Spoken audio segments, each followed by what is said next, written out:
എല്ലാത്തിനും ഉത്തരം നമ്മൾ ഷെയർ ചെയ്യാനകത്തുണ്ട്. അങ്ങനെ എന്ന് പറഞ്ഞാൽ മറ്റേ ആ സ്നേഹത്തിലുണ്ട് എല്ലാത്തിനും ഉത്തരവേ. ആ സ്നേഹം വിശ്വസിച്ച അത് വിശ്വാസത്തിൻ്റെ തലത്തിലാണ് കിടത്തിയിരിക്കുന്നത്. അല്ല നമുക്കത് അനുഭവത്തിൻ്റെ തലത്തിൽ, ഇമോഷനിലുള്ള അനുഭവത്തിൻ്റെ തലത്തിലല്ല അത് നിൽക്കുന്നത്. അതുകൊണ്ട് അവസാനം വരെ ഭൂമിയിൽ ഈ സ്നേഹം വിശ്വസിച്ചേ പോകത്തുള്ളൂ. അത്രയും ദൈവം നമ്മളെ സ്നേഹിക്കുന്നുണ്ടെന്നേ. നമ്മുടെ ജീവിതത്തിലേക്ക്, നമ്മൾ സാഹചര്യങ്ങളിലേക്കും നമ്മുടെ ലോക്കൽ സിറ്റുവേഷനിലേക്ക് നോക്കുമ്പോൾ നമുക്ക് ഈ സ്നേഹം ചിലപ്പോൾ നമുക്ക് അങ്ങനെ വിശ്വസിക്കാൻ പറ്റുമെന്ന് തോന്നുന്നില്ലേ. പക്ഷെ ആ സ്നേഹം, അത്രയും വലിയ സ്നേഹത്തിൽ നമ്മൾ വിശ്വസിക്കണം. അവിടെ നമുക്ക് ദൈവം ഉണ്ടെന്നുള്ള വിശ്വാസമല്ല യഥാർത്ഥത്തിൽ വിശ്വാസം എന്നാണ് ഈ നമ്മുടെ വചനം വഴി പഠിപ്പിക്കുന്നതേ. അത് വിശ്വാസികളും വിശ്വസിക്കുന്നുണ്ട് ദൈവം ഉണ്ടെന്ന്. എല്ലാം ഫെയ്ത്തിനെ കുറിച്ചുള്ള ഒരു 3-4 കാര്യങ്ങൾ ഉണ്ട്. അത് അതിൻ്റെ ആ തിയോളജിക്കൽ ടേംസ് ഞാൻ മറന്നുപോയേ. അങ്ങനത്തെ ശരിക്കുമുള്ള ഫെയ്ത്ത് എന്ന് പറഞ്ഞാൽ ദൈവത്തിൻ്റെ സ്നേഹത്തിൽ വിശ്വസിക്കുക എന്നാണ്. നമ്മളെക്കാളും ദൈവത്തിൻ്റെ അസ്തിത്വത്തിൽ പിശാചിന് വിശ്വാസമുണ്ട്. കാരണം അവർ വിശ്വസിക്കുക മാത്രമല്ല, ദൈവത്തിൻ്റെ നാമം കേൾക്കുമ്പോൾ നമുക്കൊരു ഇതും ഇല്ലല്ലോ. അവർ വിറയ്ക്കുകയും കൂടെ ചെയ്യുന്നുണ്ടെന്നാണ് പറയുന്നത്, പിശാചുക്കളായിട്ട് പോലും. അപ്പോൾ അത്രയും അവർക്കുണ്ട്, നമുക്കത്രയും കൂടെ ഇല്ല. അത്രയും അതുകൊണ്ട് ഈ സ്നേഹത്തിൽ നമ്മൾ വിശ്വസിക്കുകയാണ് ചെയ്യേണ്ടത്. എന്നാലും നമുക്ക് നമ്മുടെ ജീവിതത്തിൽ ഉടനീളവേ ഇത്രയും വലിയ സ്നേഹത്തിലാണ് നമ്മളെന്നുള്ളത് അത് നമുക്ക് അനുഭവപ്പെട്ട ആർക്കും ഇതാവല്ലോ. അതുകൊണ്ട് ഭൂമിയിലായിരിക്കുമ്പോൾ ഈ സ്നേഹം നമ്മൾ വിശ്വസിച്ചേ നമുക്ക് നിലനിൽക്കത്തുള്ളൂ. ഭൂമിയിലല്ല എപ്പോഴും വിശ്വാസവും പ്രതീക്ഷ ഉപവിയും നിലനിൽക്കുമെന്നാണ് 1:13 അവസാന വാക്യം പറഞ്ഞിരിക്കുന്നേ. അപ്പം അത് വിശ്വസിച്ച് വേണം നമുക്കത് എപ്പോഴുമേ.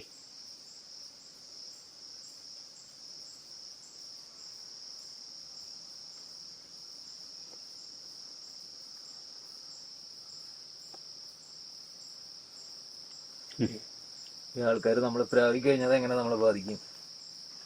മറ്റൊരാളിപ്പോൾ പെറ്റ അമ്മ തന്നെയായാലും നമ്മളെ പ്രാവണമെങ്കിൽ അത് നമ്മൾ അവരുടെ ഇതിനെ വിശ്വസിക്കണ്ട. നമ്മളത് ഇങ്ങനെ പഴയ നിയമത്തിലെ കുറേ പുസ്തകങ്ങളിൽ അങ്ങനെ ഓരോന്നിനെ കുറിച്ച് പറയുന്നുണ്ടേ. പക്ഷെ അത് അതിനെ ഭയപ്പെടേണ്ട. നമ്മൾ പ്രാർത്ഥിച്ച് നമ്മളെ ദൈവത്തിൻ്റെ സ്നേഹത്തിൽ അങ്ങ് നിലനിന്നാൽ മതിയേ. അവരുടെ ദൈവത്തിൻ്റെ സ്നേഹം അതിൻ്റെ എല്ലാം മോളിൽ കിടക്കുമല്ലോ നമ്മുടെ മേലെ. അപ്പോൾ അവർക്ക് വേണ്ടി അവരും പരിശുദ്ധാത്മാവിനെ നിറയാൻ വേണ്ടി പ്രാർത്ഥിച്ചാൽ മതി. ഇവർ ഈ ഈശോ കുരിശിൽ കിടന്ന് പ്രാർത്ഥിച്ച ആ പ്രാർത്ഥനയാണ് നമുക്കെപ്പോഴും നമുക്ക് സമാധാനം നൽകുന്നത്. ഇവരൊന്നും ചെയ്യുന്നത് അവരറിയുന്നില്ലേ. അറിയാതെ അവരുടെ എന്തോ ഇമോഷണലായിട്ടുള്ള ഒരു ദുർബലതയിൽ ചിലപ്പോൾ നമ്മൾ നോക്കുമ്പോൾ മനഃപൂർവ്വം പോലെ തോന്നും നമുക്ക്. പക്ഷെ അങ്ങനെ ആയിരിക്കുകയല്ലേ. അത് അവരുടെ എന്തോ ഇമോഷണലായിട്ടുള്ള മുറിവുകളൊക്കെ കാണുക. അങ്ങനെ അതിൻ്റെ ഒരു പെട്ടെന്നുള്ള ഓർമ്മമായിരിക്കും അത്. അതെ, നമ്മളതിനെ ഇത് കൊടുക്കേണ്ട. ദൈവത്തിൻ്റെ വലിയ സ്നേഹത്തിൽ അങ്ങ് വിശ്വസിച്ചേ.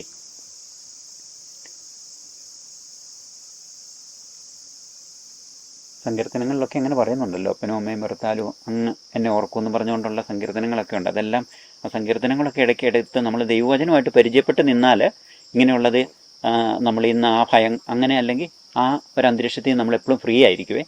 സങ്കീർത്തനത്തിൽ പറയുന്നുണ്ട് അങ്ങനെ ഓരോ കാര്യങ്ങളെ. അപ്പോൾ അത് നമ്മൾ വചനത്തിൻ്റെ ഒരു നിലനിന്നാലേ നമുക്ക് ഈ പൗലോസ്ലീഹ പറഞ്ഞിരിക്കുന്നത് ദൈവത്തിൻ്റെ എല്ലാ ആയുധങ്ങളും ധരിച്ച് നമ്മളെപ്പോഴും ഇതിലായിരിക്കണം, യുദ്ധസന്നാഹത്തിലായിരിക്കണം. യുദ്ധ മനുഷ്യരായിട്ടാണ് ഭൂമിയെ നമ്മളെ ആക്കിയിരിക്കുന്നത്. വേറെ പട്ടാളക്കാർക്ക് അവർക്ക് എപ്പം വേണേലും ഇതെടുക്കാം, റെസ്റ്റ് എടുക്കാം, അങ്ങനെയുള്ള. പക്ഷേ നമ്മളെപ്പോഴും നമ്മളെവിടെ പോകുമ്പോഴും നമുക്ക് വാസ്തവം പറഞ്ഞാൽ വിശ്രമവും ഇല്ല അവസാനം വരെ. നമ്മളിങ്ങനെ പോകുമ്പോൾ നമ്മുടെ ഉള്ളിൽ ആന്തരിക യുദ്ധം നടന്നുകൊണ്ടിരിക്കുകയല്ലേ. ആ യുദ്ധത്തിൽ നമ്മൾ ദൈവത്തിൻ്റെ വചനമാകുന്ന വാളാണ് അന്നേരം എടുക്കാനായിട്ട് പറഞ്ഞിരിക്കുന്നേ. ആ വാള് സന്നിഹിതമല്ലേ നമ്മളെ പേടിപ്പിക്കും. അങ്ങനത്തെ ദുഷ്ടചിന്തകളും ദുഷ്ടാരുവികളും എല്ലാം നമ്മളെ അങ്ങനെ ഉള്ളിലെ ഒരു ഭയം തരുവേ. ആ ഭയത്തെ നമ്മൾ ഭയപ്പെടരുത്. അത് ദൈവം ബൈബിളിൽ എല്ലാ ദിവസത്തിനും വേണ്ടി പറഞ്ഞു 365 പ്രാവശ്യം ഉണ്ടെന്നാണ് പറയുന്നത്. ഭയപ്പെടേണ്ട, ഞാൻ നിന്നോടുകൂടെ ഉണ്ട്. അപ്പം അന്നേരം ആ വചനത്തിൽ നമ്മൾ എടുത്തിട്ട് നമ്മൾ അന്നേരം ഈ സങ്കീർത്തനത്തിലൊക്കെ പറയുന്ന ഓരോ വചനങ്ങൾ എടുത്ത് നമ്മൾ പ്രാർത്ഥിച്ച് നമ്മുടെ ആത്മാവിനെ ഇത് ചെയ്യണം. അന്നേരം നമുക്ക് ആ വചനത്തിൽ നിന്ന് ഇത് മാറിപ്പോകത്തുള്ളൂ. നമ്മളിലോട്ടുണ്ടാകുന്ന ആ ഒരു വേദനിപ്പിക്കൽ ഉണ്ടല്ലോ, അല്ലെങ്കിൽ ഒരു മുറിവുണ്ടാക്കുന്നുണ്ടല്ലോ നമ്മളിലെ. എന്നാൽ ആ മുറിവുകളെ നമ്മൾ പ്രാർത്ഥിച്ച് വചനം എടുത്തു കഴിയുമ്പോൾ വചനത്തിൽ വിശ്വസിച്ചിട്ടേ ദൈവത്തിൻ്റെ ഈ വലിയ സ്നേഹത്തിലോട്ട് കയറി നമ്മളങ്ങ് പ്രവേശിക്കുക. ബാക്കിയൊന്നും നമ്മളെ വാദിക്കുകയല്ല, നമ്മളങ്ങ് വിശ്വസിച്ച് നമ്മൾ ധൈര്യപൂർവ്വം അങ്ങ് പോകണം. അങ്ങനെ പറ്റൂ. ഇവിടെ എല്ലാം ഭയങ്കര ധൈര്യത്തിൻ്റെ ആവശ്യം. യോശുവയുടെ ഒക്കെ എപ്പോഴും, അത് ഞാനും എപ്പോഴും ഇടയ്ക്ക് നമുക്കിതുണ്ടാകുമ്പോൾ പറയുന്നതാണ്, ബി സ്ട്രോങ് ആൻഡ് കറേജിയസ്, അങ്ങനെ എപ്പോഴും ശക്തനും ധീരനുമായിരിക്കുക, പരിഭ്രമിക്കരുത്, ഞാൻ നിന്നോട് കൽപ്പിച്ചിട്ടില്ല എന്ന് പറഞ്ഞുകൊണ്ടാണ് യോശുവയോട് ചോദിക്കുന്നത്. അത് നമ്മളും എപ്പോഴും നമ്മളോട് തന്നെ ഈ വചനം എടുത്ത് പറയണം. നമ്മൾ പരിഭ്രമിക്കരുത്. പരിഭ്രമിക്കുന്നത് ദൈവത്തിൻ്റെ ആ ആഗ്രഹത്തിന് വിരുദ്ധമാണ്. നമ്മൾ പരിഭ്രമിക്കുക എന്ന് പറഞ്ഞാൽ അത് ദൈവത്തിൻ്റെ, ഇത്രയും സർവശക്തനായ ദൈവത്തിലല്ലേ നമ്മൾ വിശ്വസിക്കുന്നേ. അപ്പോൾ അത് നമ്മൾ, ഞാനിങ്ങനെ ഷെയർ ചെയ്യുമ്പോഴൊക്കെ പറയുന്നതെങ്കിൽ, നമ്മൾ ഈ വിശ്വാസ പ്രമാണം നമ്മൾ കുർബാനയ്ക്കും അല്ലാതെ ഒക്കെ ചെല്ലുമ്പോഴേ നല്ലപോലെ നോക്കിക്കഴിഞ്ഞാൽ നമ്മൾ പറയുന്നത് സർവശക്തനും പിതാവുമായ ദൈവത്തിലാണ് നമ്മൾ വിശ്വസിക്കുന്നത്. അവിടെ ആ വാസം പറഞ്ഞാൽ അതൊരു ചുമ്മാ ഒരു വിശ്വാസത്തിൻ്റെ ഒരു വികാരരഹിതമായ ഒരു നിർവികാരമായ ഒരു ചെല്ലലല്ല അത് ഭയങ്കര സ്നേഹപൂർവ്വം നമ്മൾ വിശ്വസിച്ച് നമ്മുടെ അസ്തിത്വത്തിലേക്കാകേണ്ടതാണ്. സർവശക്തനും പിതാവ് എന്ന് പറയുമ്പോൾ പിതാവ് നമ്മുടെ കാര്യത്തിൽ ശ്രദ്ധാലുവാണെന്ന് നമ്മൾ എപ്പോഴും വിശ്വസിച്ചിരിക്കേണ്ട ഒരവസ്ഥയാണ് പിതാവേ. അപ്പോൾ ആ പിതാവ് എന്ന് പറയുന്നത് നമ്മൾ വാത്സല്യപൂർവ്വം ഒരു തത്വം പോലെ ആകരുത് പറയുമ്പോഴേ. അപ്പം അങ്ങനെയുള്ള ദൈവത്തിൽ വിശ്വസിച്ചിട്ടാണ് നമ്മൾ പിന്നെ നോക്കുമ്പം നമ്മൾ ചെറിയ കാര്യങ്ങളിൽ നമ്മൾ നോക്കിക്കഴിയുമ്പോൾ നമ്മൾ ഭയപ്പെടുമല്ലേ ചെറിയ കാര്യങ്ങളിലെ. നമ്മൾ പറയുന്നത് ഇപ്പം നമ്മൾ ഇതിനകത്ത് ഷെയറിങ്ങിന് അതൊക്കെ പറഞ്ഞില്ലേ, ഇപ്പം തന്നെ മനസ്സിലായിരിക്കുന്നത് 12 ബില്യൺ യൂണിവേഴ്സ് ഉണ്ടെന്നാണ്. 12 ബില്യൺ എന്ന് പറഞ്ഞ ഒരു പണ്ട് പഴയ നിയമത്തിലെ പ്രാർത്ഥന എന്നൊക്കെ പറഞ്ഞാൽ ആകാശത്തിൻ്റെയും ഭൂമിയുടെയും സൃഷ്ടാവെന്നുള്ള ഒറ്റ ഇതിലെ പ്രവാചകന്മാരും രാജാക്കന്മാരും ഒക്കെ പ്രാർത്ഥിച്ചതിനകത്തുള്ളേ. പക്ഷേ നമുക്ക് സയൻസിൻ്റെ ഇതിലേക്ക് വന്നപ്പോൾ ഇപ്പം ശരിക്കും നമ്മൾ ഇപ്പം നമുക്ക് മനസ്സിലായിരിക്കുന്ന അനുസരിച്ച് തന്നെ 12 ബില്യൺ യൂണിവേഴ്സാണ്. 1 ബില്യൺ 100 കോടിയാണ്. അപ്പം അത്രയും ഈ 12 ബില്യൺ യൂണിവേഴ്സും ദൈവത്തിൻ്റെ ഇതല്ലല്ലോ, ഇതല്ല എന്നാ ദൈവത്തിൻ്റെ മൊത്തം സാധ്യതയല്ല. അത് ദൈവത്തിൻ്റെ സർവ്വശക്തിയുടെ ഒരു സൂചന മാത്രമാണ്. അല്ലാതെ ഇതോടെ ദൈവത്തിൻ്റെ പവർ തീർന്നില്ലല്ലോ സൃഷ്ടിച്ചേ. അപ്പം ഇതുപോലും ദൈവത്തിൻ്റെ സൃഷ്ടിയുടെ ഒരു ചെറിയ ഒരു ദൈവത്തിന് ഓൾമൈറ്റി ആണെന്നുള്ളതിൻ്റെ ഒരു ഉദാഹരണം മാത്രമാണ് ഈ ഇത്രയും ബില്യൺ യൂണിവേഴ്സുവേ. അപ്പം നമ്മൾ അത്രയും വലിയ ദൈവത്തിൽ നമ്മൾ വിശ്വസിക്കുക. അപ്പം ആ ദൈവം നമ്മുടെ പിതാവുമാണ്. ആ പിതാവ് നമ്മുടെ കാര്യത്തിൽ ശ്രദ്ധാലുവാണെന്നുള്ള വലിയ വിശ്വാസത്തിൽ വേണം നമുക്ക് നിൽക്കാൻ. അങ്ങനെ നമുക്ക് ഉയർന്നു നിന്നാലേ നമുക്കിങ്ങനത്തെ വേദനകളും പീഡനങ്ങളും പ്രതീക്ഷിക്കാത്തവരിൽ നിന്നുള്ള ഒരുതരം അറ്റാക്കും ഒക്കെ വരുന്നത് നമ്മൾ ശരിക്കും ഈ ഭൂമിയിൽ നിൽക്കാതെ ഉയർന്നു നിൽക്കാനുള്ള ഒരു ഇതിനു വേണ്ടിയാണ്. വിശ്വാസ ജീവിതം അങ്ങനെ പറ്റത്തുള്ളൂ കേട്ടോ. അത് എങ്ങനെ നമ്മളൊരു എപ്പോഴും ഒരു പഴയ നിയമത്തിലും പുതിയ നിയമത്തിലും എടുത്താൽ ഒരു സൈന്യ ഒരു യുദ്ധ പോരാളിയെ പോലെയാണ് നമ്മൾ നിൽക്കണ്ടേ. അപ്പം അതുപോലെ ഒരു യോദ്ധാവിനെ പോലെ നിൽക്കണം. ഈ ദൈവത്തിൻ്റെ ആയുധങ്ങൾ എഫെസ്യസ് ലേഖനത്തിൽ പറഞ്ഞിട്ടുണ്ടല്ലോ ഓരോന്നും. ആ ആയുധം ധരിച്ച്, ആത്മാവിൽ ആയുധം ധരിച്ച് നമ്മൾ നിൽക്കണം. അന്നേരം അത്രയും ഇത് വരും. എന്നാലും നമുക്കൊരു വിജയമുള്ളൂ. അല്ലാതെ ചുമ്മാ അല്ലെങ്കിൽ നമ്മളെ ഈ ഭൂമി വെക്കേണ്ട കാര്യമില്ലായിരുന്നല്ലോ, നേരെ അങ്ങ് മുകളിലാക്കിയാൽ മതിയായിരുന്നല്ലോ. അപ്പം നമുക്കൊരു ഭയങ്കര ഹീറോയിക്കായിട്ടുള്ളൊരു ദൈവം ഉദ്ദേശിക്കുന്ന അത്രയും ഒരു വിജയം നേടി ഒരു യോദ്ധാവാകണം. അങ്ങനെ അതിനുവേണ്ടി അന്നേരം നമ്മൾ ഇങ്ങനത്തെ കുഞ്ഞല്ലായിരിക്കും നമ്മളെ സംബന്ധിച്ചിടത്തോളം ഓരോ വലിയ വേദനകളും ഞെരുക്കങ്ങളും ഒക്കെ ആയിരിക്കാം. പക്ഷെ ഇതിനെയൊക്കെ നമ്മൾ അതിജീവിച്ചേ ഇല്ല ഉല്ലംഘിച്ചിങ്ങനെ നിന്ന് നമ്മൾ ജീവിതത്തിൽ ഇങ്ങനെ പോകണം. അത് ഈശോ കുരിശി കാണിച്ചു തന്ന എല്ലാം അതാണ്. അപ്പം നമ്മൾ സത്യ സ്നേഹമാകുക എന്നുള്ളതാണ് നമ്മുടെ നമ്മൾ മാത്രമേ നമുക്ക് ഉത്തരവുള്ളൂ. ഇപ്പം നമുക്ക് പുറത്ത് നമ്മുടെ സാഹചര്യങ്ങളോ മറ്റുള്ളവരോ നമ്മൾ ഉദ്ദേശിക്കുന്ന പോലെ ശരിയാകുമെന്ന് നമ്മൾ ചിന്തിച്ചാൽ അത് അത്ര എളുപ്പമുള്ള കാര്യമല്ല. അതുകൊണ്ട് നമ്മളെ തന്നെ ഈശോ കുരിശിൽ അത് കാണിച്ചു തന്നെ നമുക്ക് എത്രയേറെ എല്ലാ കാര്യങ്ങളിലും നമ്മൾ രൂക്ഷമാണെങ്കിലുമേ അവരെ ഈശോ കുരിശിലായിരുന്നപ്പം പിശാചുക്കളാണ് അതിൻ്റെ പുറകിൽ ഏറ്റവും ശക്തമായിട്ട് പ്രവർത്തിച്ച യഹൂദരും പട്ടാളക്കാരും ഒക്കെ ഈശോയെ മാക്സിമം പീഡിപ്പിക്കുക. പക്ഷേ ഈശോയുടെ സ്നേഹത്തെ ഒരു ശകലം പോലും കുറയ്ക്കാൻ പറ്റിയില്ലേ.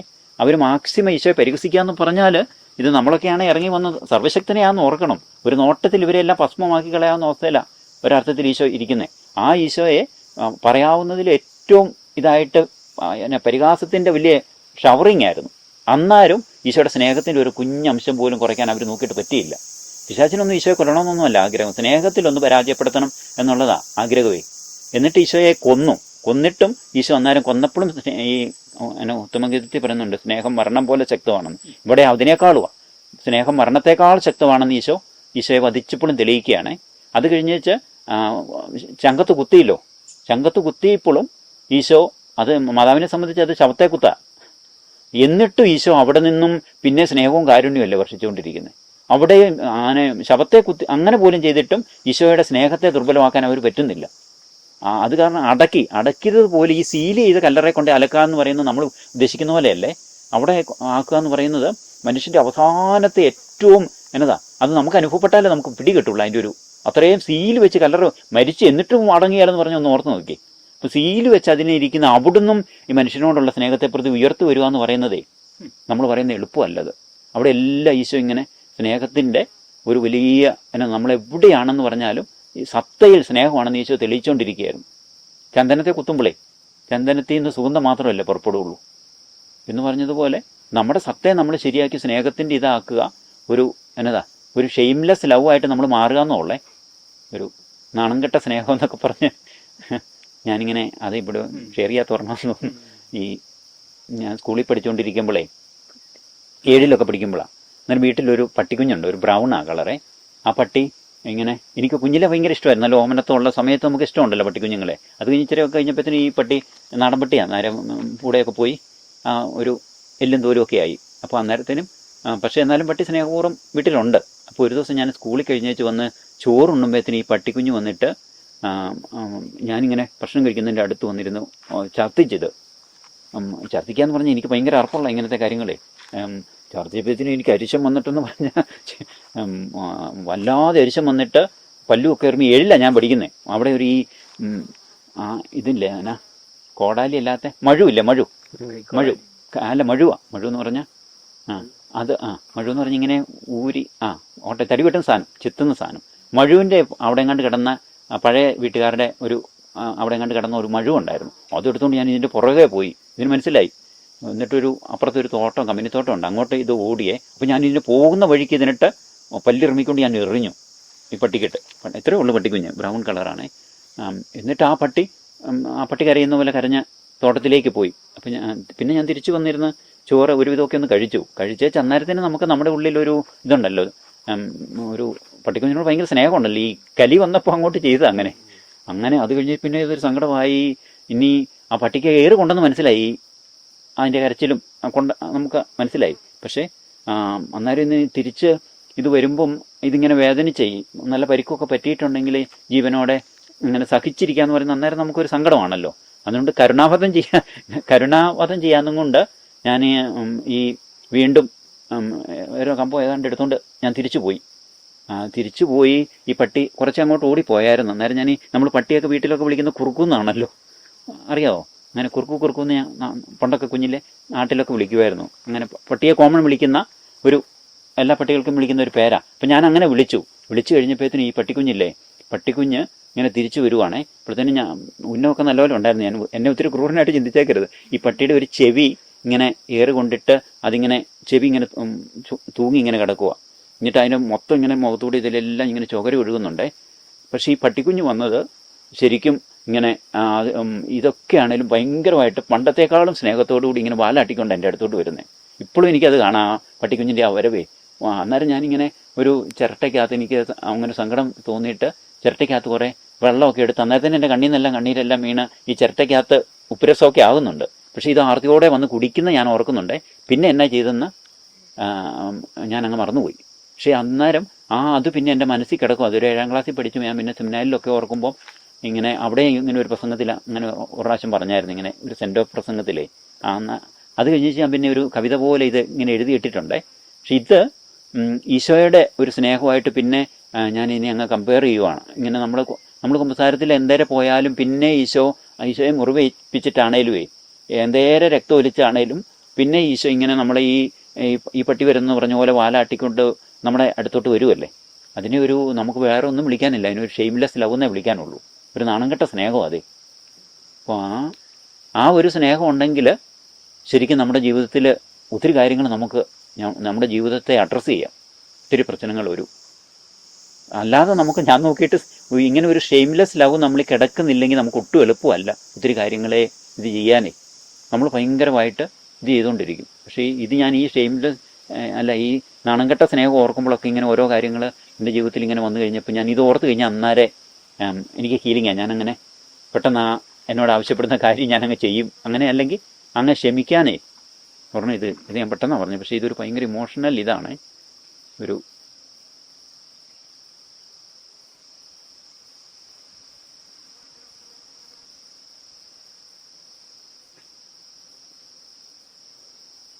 അങ്ങനെ കുറേ സ്നേഹത്തിൻ്റെ നമ്മൾ ഓരോ കാര്യങ്ങളെ നമ്മൾ സ്നേഹത്തിൻ്റെ മനുഷ്യരാകുക എന്നുള്ളത് ഉത്തരവുള്ളേ. അത് നമ്മൾ ഇപ്പം നമുക്ക് എന്തേരം ദുർഗന്ധമാണേലും എത്ര അന്തരീക്ഷത്തിനെ എത്ര നമുക്ക് ശ്വസിക്കാൻ പറ്റിയില്ലെങ്കിലും നമ്മുടെ ജീവൻ പോകും എന്നതുകൊണ്ട് നമ്മൾ ശ്വസിക്കുമല്ലോ, അല്ലേ?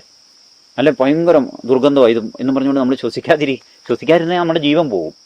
അതുകൊണ്ട് നമ്മൾ എങ്ങനെയാലും ശ്വസിക്കും എന്ന് പറഞ്ഞതുപോലെ നമ്മുടെ ജീവിത സാഹചര്യങ്ങൾ അതെല്ലാവർക്കും വരുന്ന ഒരു അവസ്ഥയാണ് കേട്ടോ. ജീവിത സാഹചര്യങ്ങൾ നമ്മൾ നോക്കുമ്പോൾ കണക്ക് കൂട്ടിയാൽ ഒരു രീതിയിലും നമ്മളെ സ്നേഹിക്കാനായിട്ട് ഒരു ലാഞ്ചനയുടെ സൂചന പോലും ഇല്ലെങ്കിലും നമ്മൾ കാരണം നമ്മുടെ സ്നേഹമാണ് നമ്മുടെ ജീവനെ.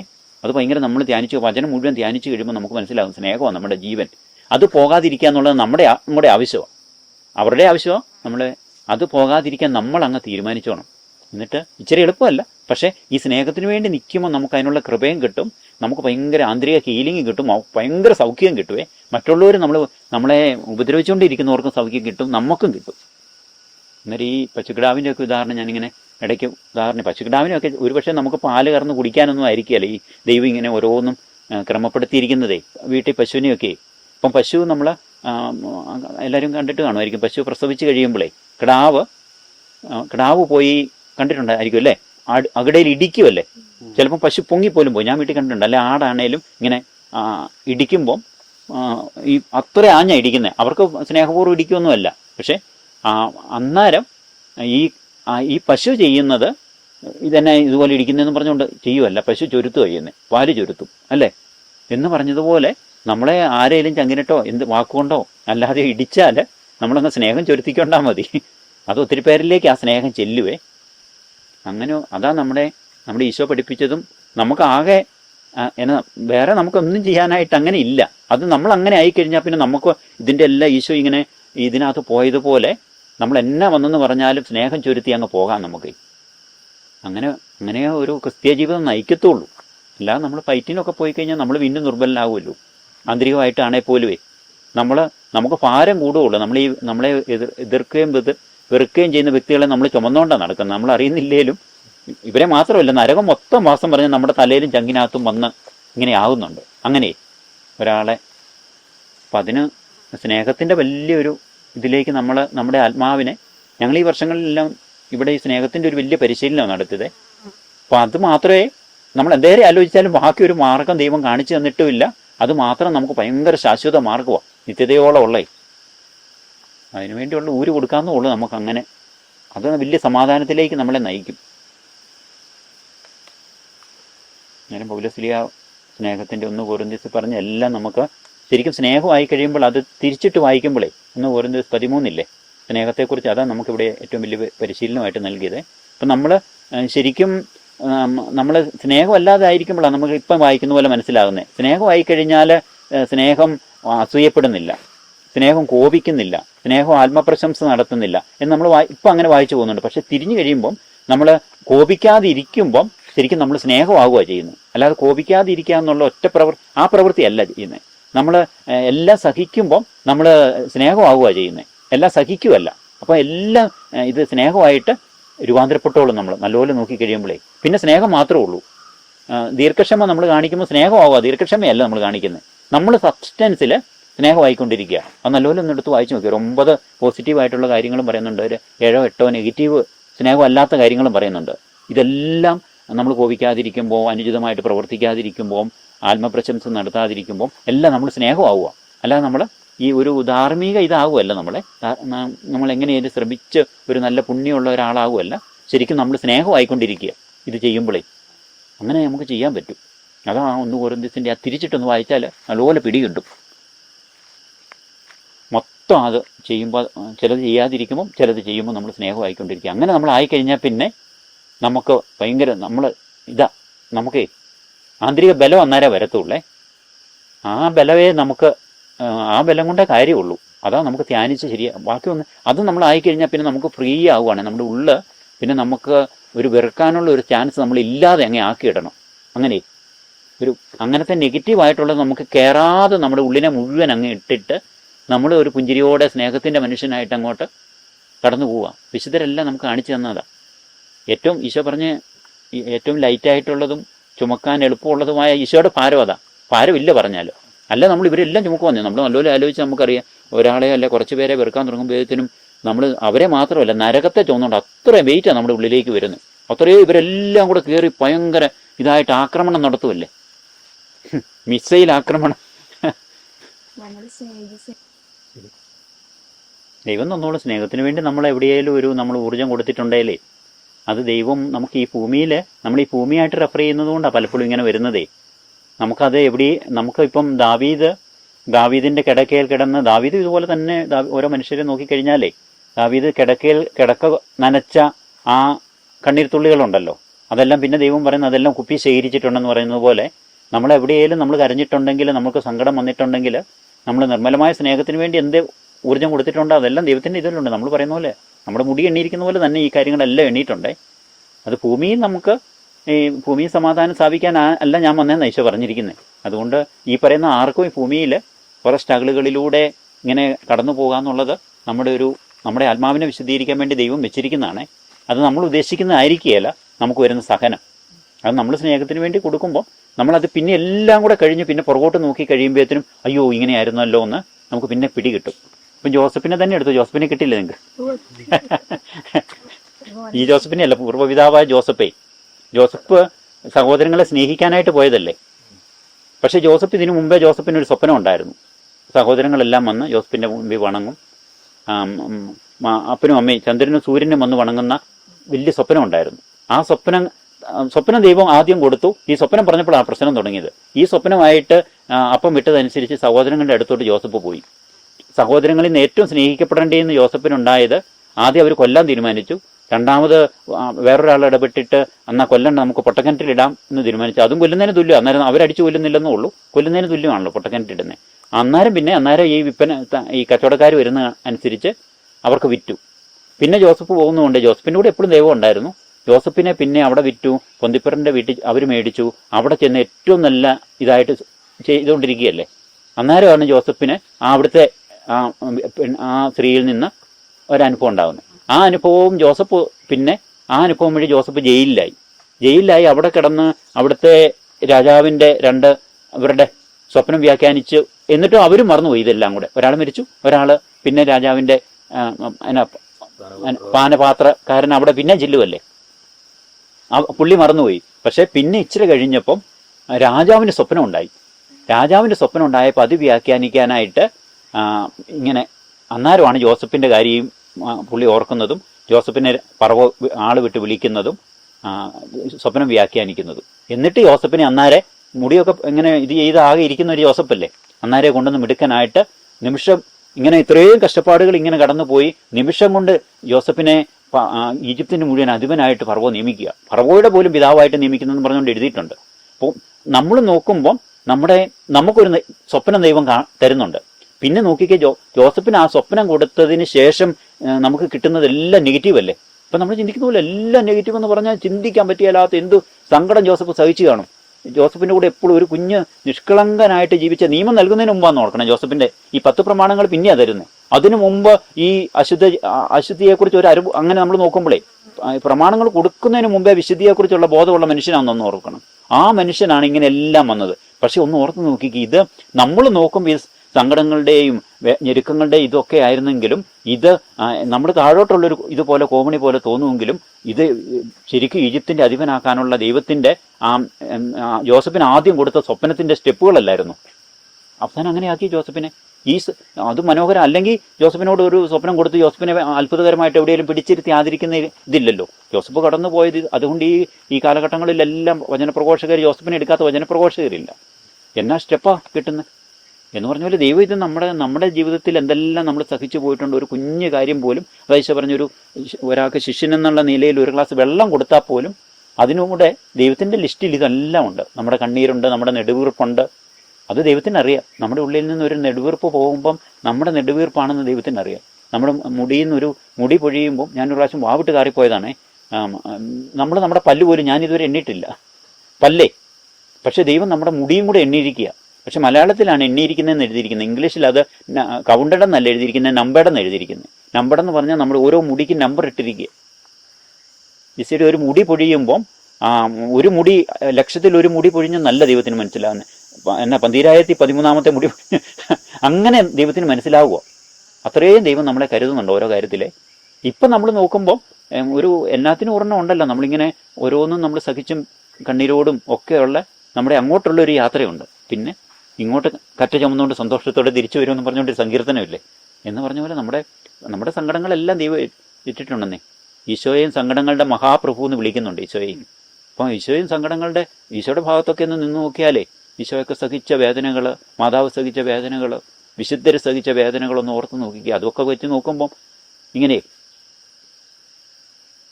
നമ്മളെ പഴയ രക്തസാക്ഷികളെ നമ്മുടെ വിശ്വാസത്തെക്കുറിച്ച് ഞാൻ ഇന്നലെ ചുമ്മാ എനിക്ക് തലവേനയായിട്ട് വീട്ടിൽ ഇങ്ങനെ കിടക്കുമായിരുന്നു. അതായത് ഞാനിങ്ങനെ ഓർക്കുമായിരുന്നു, ഇന്ന് വന്ന വഴിക്ക് ഞാനിങ്ങനെ ഇത് ചിന്തിക്കുമായിരുന്നേ. പഴയ നമുക്ക് വേണ്ടി വിശ്വാസത്തിന് വേണ്ടി രക്തം ചിന്തിയ ഒത്തിരി രക്തസാക്ഷികളുണ്ട്. പിന്നെ ഇവരെയൊക്കെ ഈ സ്ട്രീറ്റിൽ ഇങ്ങനെ സ്ട്രീറ്റ് ലൈറ്റ് പോലെ ഇങ്ങനെ കത്തിച്ച് നിർത്തുമായിരുന്നു. കത്തിച്ച് നിർത്തി എന്ന് പറഞ്ഞാൽ നമുക്കത് എനിക്ക് ഭാഷ കൊണ്ട് പറയാൻ പറ്റുന്നില്ല. ഭാഷയും പറയാൻ പറ്റുന്ന പറഞ്ഞാൽ നമ്മുടെ എന്തെങ്കിലും ഒരു ബുദ്ധിമുട്ട് ശരീരത്തിനുണ്ടെങ്കിൽ നമുക്ക് എന്നാ ബുദ്ധിമുട്ടാണ്. നമുക്കിങ്ങനെ നമ്മുടെ ഉള്ളിൽ കൂടെ ഇങ്ങനെ എന്തെങ്കിലും ഒരു കമ്പ് കുത്തി കയറ്റിയിട്ട് അതേ തുണി ചുറ്റി ഒന്ന് നിർത്തുന്നൊന്ന് ഓർത്ത് നോക്കി. ഒരു ദിവസം പെട്ടെന്ന് മരിക്കത്തില്ല. നമ്മുടെ ഇങ്ങനെ നമ്മൾ കോഴിയൊക്കെ എന്ന് പറഞ്ഞാൽ നമ്മുടെ ഇവിടെ നമ്മുടെ ഉള്ളിനകത്തൂടെ കമ്പ് കയറ്റിയിട്ട് അതേ തുണി ചുറ്റിയിട്ട് ജീവനോടെയാന്ന് ഓർക്കണം, കൊന്നിട്ടല്ല. ഒന്ന് കുത്തിച്ച് എന്തേലും അവരൊക്കെ അങ്ങനെ ഞാൻ ഓർത്തിട്ട് പോലും എനിക്ക് പേടിയായിപ്പോയി. നമുക്കിപ്പോൾ നമ്മുടെ കയ്യിൽ ഒരു കുഞ്ഞു മുള്ളു കൊണ്ടാലേ അല്ല ഒരു വയറ്റിൽ ഒരു കുഞ്ഞു വേദന വന്ന് എന്നെ വേദനയായിരിക്കും. ഇവരുടെ ഉള്ളിൽ കൂടെ ഇത് കയറ്റി വിടുന്നതെന്ന് ഓർക്കണം. ഈ കമ്പ് കയറ്റി വിട്ടിട്ട് അവർ മുകളിൽ വന്നിട്ട് ആ കമ്പയിൽ ഇങ്ങനെ ചുറ്റി നിന്ന് അവരെ ഇത് കണ്ടേച്ചാണ് പിന്നെ ഈശോ ഏറ്റു പറഞ്ഞിങ്ങനെ ആയിരക്കണക്കിന് ആൾക്കാർ നിന്നേന്ന് ഓർക്കണം. അങ്ങനെ 10 പറവോടെ കാലത്തോ അല്ല സീസറന്മാരുടെ കാലത്ത് 1 കോടി മിച്ചം ആൾക്കാർ അങ്ങനെ ഉണ്ടായെന്നാണ് പറയുന്നത്. പല രീതിയിലുള്ള വീരമരണം പ്രാപിച്ച രക്തസാക്ഷികളെ. അപ്പം അങ്ങനെ നോക്കുമ്പോൾ നമുക്കൊന്നും അങ്ങനെ അല്ല. ഞാൻ പറഞ്ഞ നമുക്കിതിനെല്ലാം ഈശോ തന്നോളും കേട്ടോ. ഈശോ അങ്ങനെ ഓരോന്നും തന്നു. യോസഫിനെ തന്നു, അങ്ങനെ ഓരോന്നും. പിന്നെ ഇങ്ങനെ ജീവിതത്തിന് നമുക്കൊന്നും ഒരു അധ്വാനവും ഒരു കഷ്ടപ്പാടും ഇല്ലാതെ വാസ്തവം പറഞ്ഞാൽ നമ്മളിതെല്ലാം കൊണ്ട് നമുക്ക് ഉള്ളിൽ ഒരു സ്നേഹത്തിൻ്റെ ഒരു സത്ത നമ്മളിൽ ഉണ്ടാവുകയാണ് ചെയ്യുന്നത്. നമുക്കൊരു ബലവേ അല്ല, നമുക്ക് ബലമില്ലാത്ത മനുഷ്യരല്ലേ. ഇപ്പം കൊച്ചിലൂടെ അല്ല നിങ്ങളിലോ ആരിലൂടെയായാലും ഒരു വലിയ വേദന അല്ല ഒരു ഞെരുക്കം കടത്തി വിട്ടപ്പം ഇത് നമ്മളിലൂടെ പോകാൻ പറ്റും. അല്ല ഒരു പാലത്തെ കൂടെ ഒരു വലിയ ലോറി കയറ്റി വിടണേ ആ പാലത്തിന് വെയിറ്റ് വേണ്ടേ, അല്ലാത്ത ഒരു ലോറിയെ കയറ്റി വിടത്തില്ലല്ലോ. അപ്പോൾ ഇത്രയും വലിയൊരു വേദനകളിലൂടെ നമ്മൾ കടത്തിവിടാൻ നമുക്ക് ഒരു ബലം ഉണ്ടെന്നുള്ളതിൻ്റെ ദൈവത്തിൻ്റെ ഒരു വിശ്വാസം കൂടെ നമ്മളിലൂടെ കടത്തിവിട്ടതേ. ദൈവം നമ്മളെ അത്ര വിശ്വസിക്കുന്നുണ്ട്. അതുകൊണ്ട് അതെ അത് നല്ലതാ അത് പറയുന്നത്. എന്നാ അതുകൊണ്ടല്ലേ ഞാനിത് പറയും. അതിനൊക്കെ അങ്ങനെ ഈ സാധനങ്ങൾ ഉണ്ടാവുമ്പം ഇതൊക്കെ മനസ്സിലാക്കി മുമ്പോട്ട് പോകുമ്പം നമുക്ക് പക്ഷെ ഇതൊന്നും മനസ്സിലാക്കാണ്ട് ഈ സാധനങ്ങൾ ഉണ്ടാകുമ്പോൾ അതിനെയൊക്കെ ശപിച്ചു മുമ്പോട്ട് പോകുന്നവരുടെ ഒരു സ്ഥിതി. പക്ഷെ നമ്മൾ എന്തേരം ഇത് ചെയ്താലും ഇല്ലേ ഈ സഹനങ്ങള് എനിക്ക് ഒരുമാതിരി എനിക്ക് തോന്നുന്നു നല്ലപോലെ സഹനത്തെക്കുറിച്ച് ധ്യാനമുണ്ട്.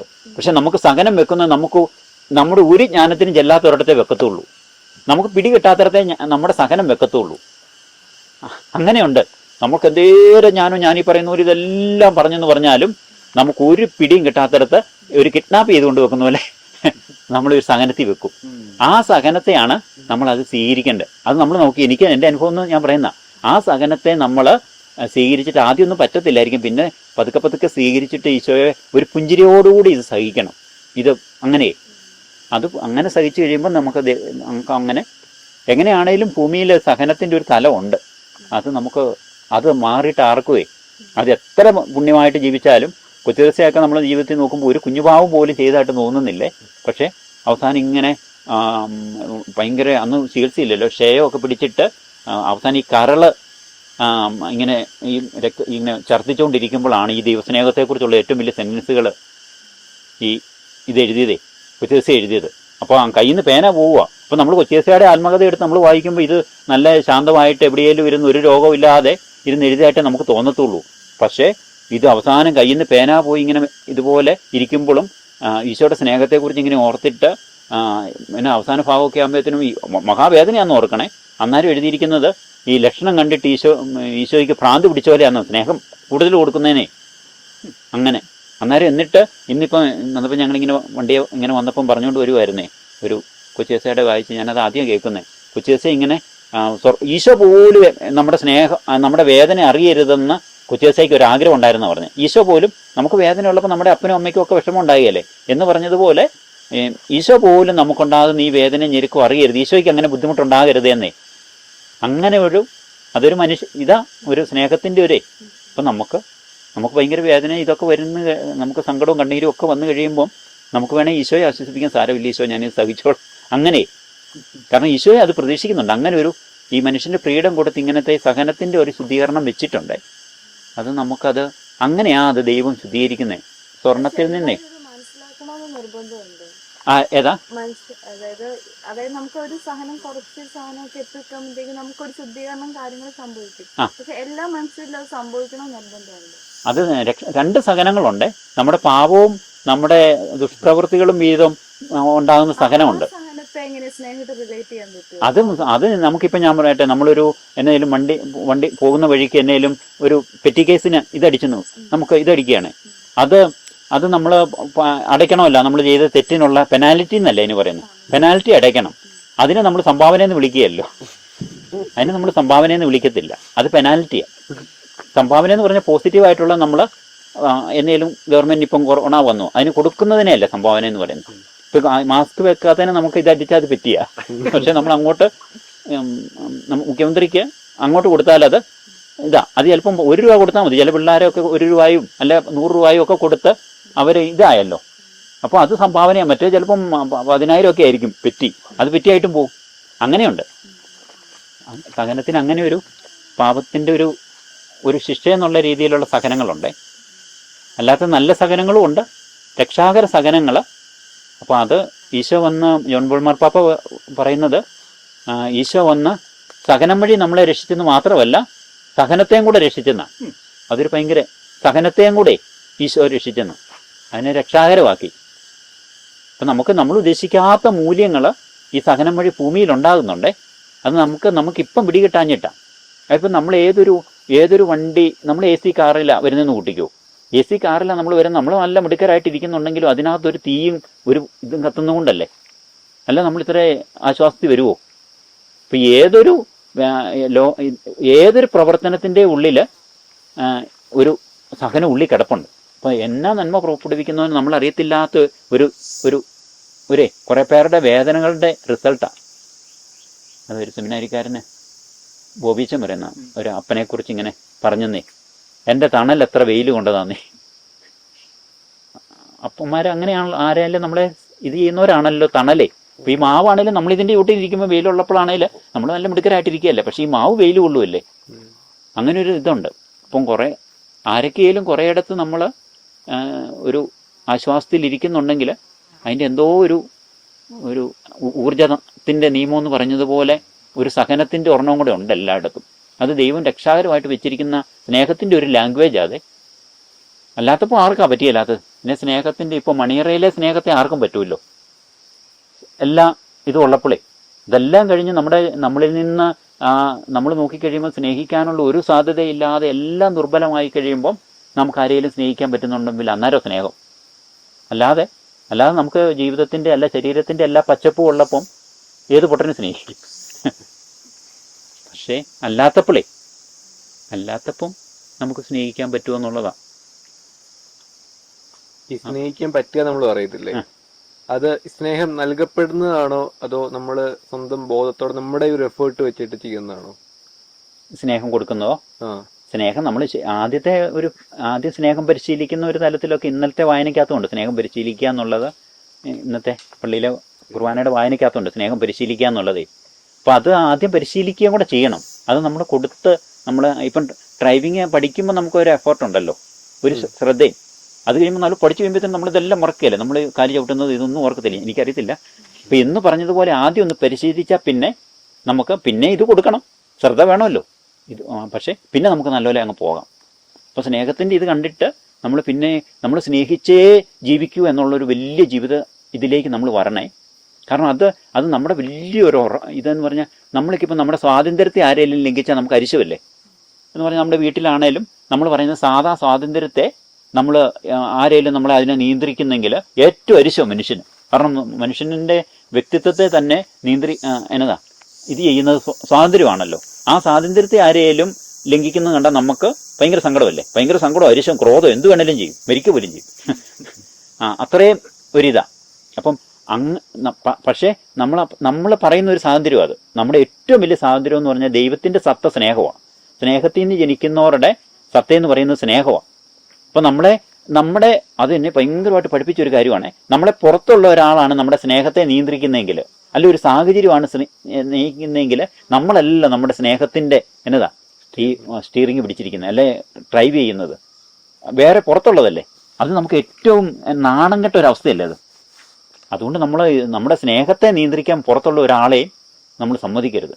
അങ്ങനെ അതുകൊണ്ട് ഈശോ ഞാനിങ്ങനെ ചിന്തിച്ചൊരു ഇതെന്ന് പറഞ്ഞാൽ, അതുകൊണ്ട് നമ്മുടെ സ്നേഹത്തെ ദൈവം സൂര്യനെ അങ്ങ് അകലത്തിലെ പ്രകാശ ദൂരം അകലത്തിൽ സൂര്യനെ സ്ഥാപിച്ചതുപോലെ, അതുപോലെ തന്നെ ആർക്കും എത്തിച്ചേരാൻ പറ്റാത്ത പവറിലുമാണല്ലോ അതിനെ അങ്ങ് വെച്ചിരിക്കുന്നത്. അതുപോലെ അകലത്തിലുമാണ്, നമുക്ക് റീച്ച് ചെയ്യാൻ പറ്റാത്ത പവറിലുമാണ് ഈ സൂര്യനെ വെച്ചിരിക്കുന്നത് എന്ന് പറഞ്ഞതുപോലെ തന്നെ ആർക്കും നമ്മൾ ഒരുത്തനും വന്ന് നമ്മുടെ സ്നേഹത്തെ, അതുപോലെ ഒരു അകലവേ, നമ്മുടെ സ്നേഹത്തെ നിയന്ത്രിക്കാൻ ഒരുത്തനെ സമ്മതിക്കരുത്, ഒരു സാഹചര്യത്തെ സമ്മതിക്കരുത്.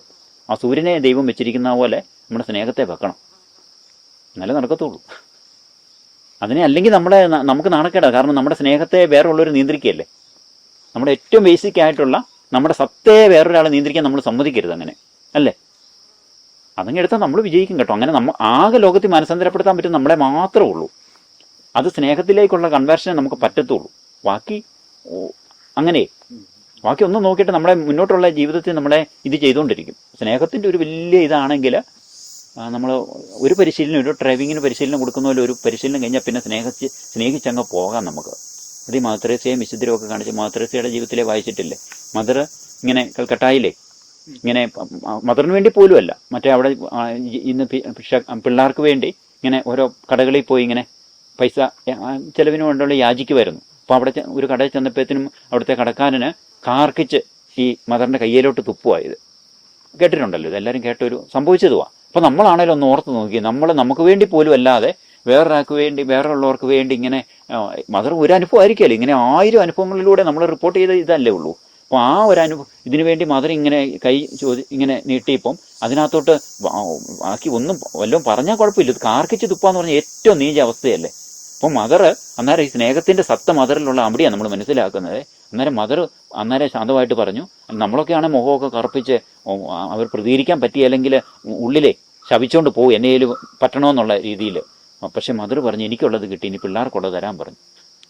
ആ ഒരൊറ്റ വാക്കാൽ ഈ മനുഷ്യൻ മാറുക ചെയ്യുന്നു. ഒരൊറ്റ വാക്ക്, ഒറ്റ പ്രതികരണം, ആ സ്നേഹത്തിൻ്റെ ഒറ്റ പ്രതീകരണത്തിൽ പിന്നെ ആ മനുഷ്യനുള്ളിടത്തോളം കാലം ബേക്കറി അങ്ങനെയാണ്ട് കടയായിരുന്നു. ഈ മദറിൻ്റെ ഹൗസിന് വേണ്ടി മനുഷ്യന് കഴിയാവുന്നിടത്തോളം പ്രൊവൈഡ് ചെയ്തുകൊണ്ടിരിക്കുകയായിരുന്നു അവർ.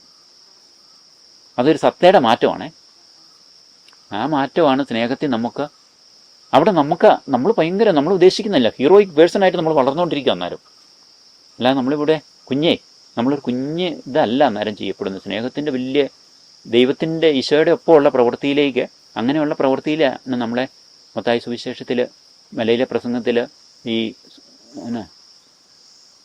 സൂര്യനെ ഉദിപ്പിക്കുന്നതേ, ദുഷ്ടൻ്റെ ശിഷ്ടൻ്റെ മേലെ സൂര്യനെ ഉദിപ്പിക്കുകയും മഴ പെയ്യിപ്പിക്കുകയും ചെയ്യുന്ന പിതാവിൻ്റെ പരിപൂർണതയിലേക്ക് വരാൻ നമ്മളെ വിളിച്ചിരിക്കുന്നു. അത്രയാണ്. ആ ഹൈറ്റിലേക്ക് നമുക്ക് വരാം. അങ്ങനെ നമ്മൾ അന്നേരം ആവും.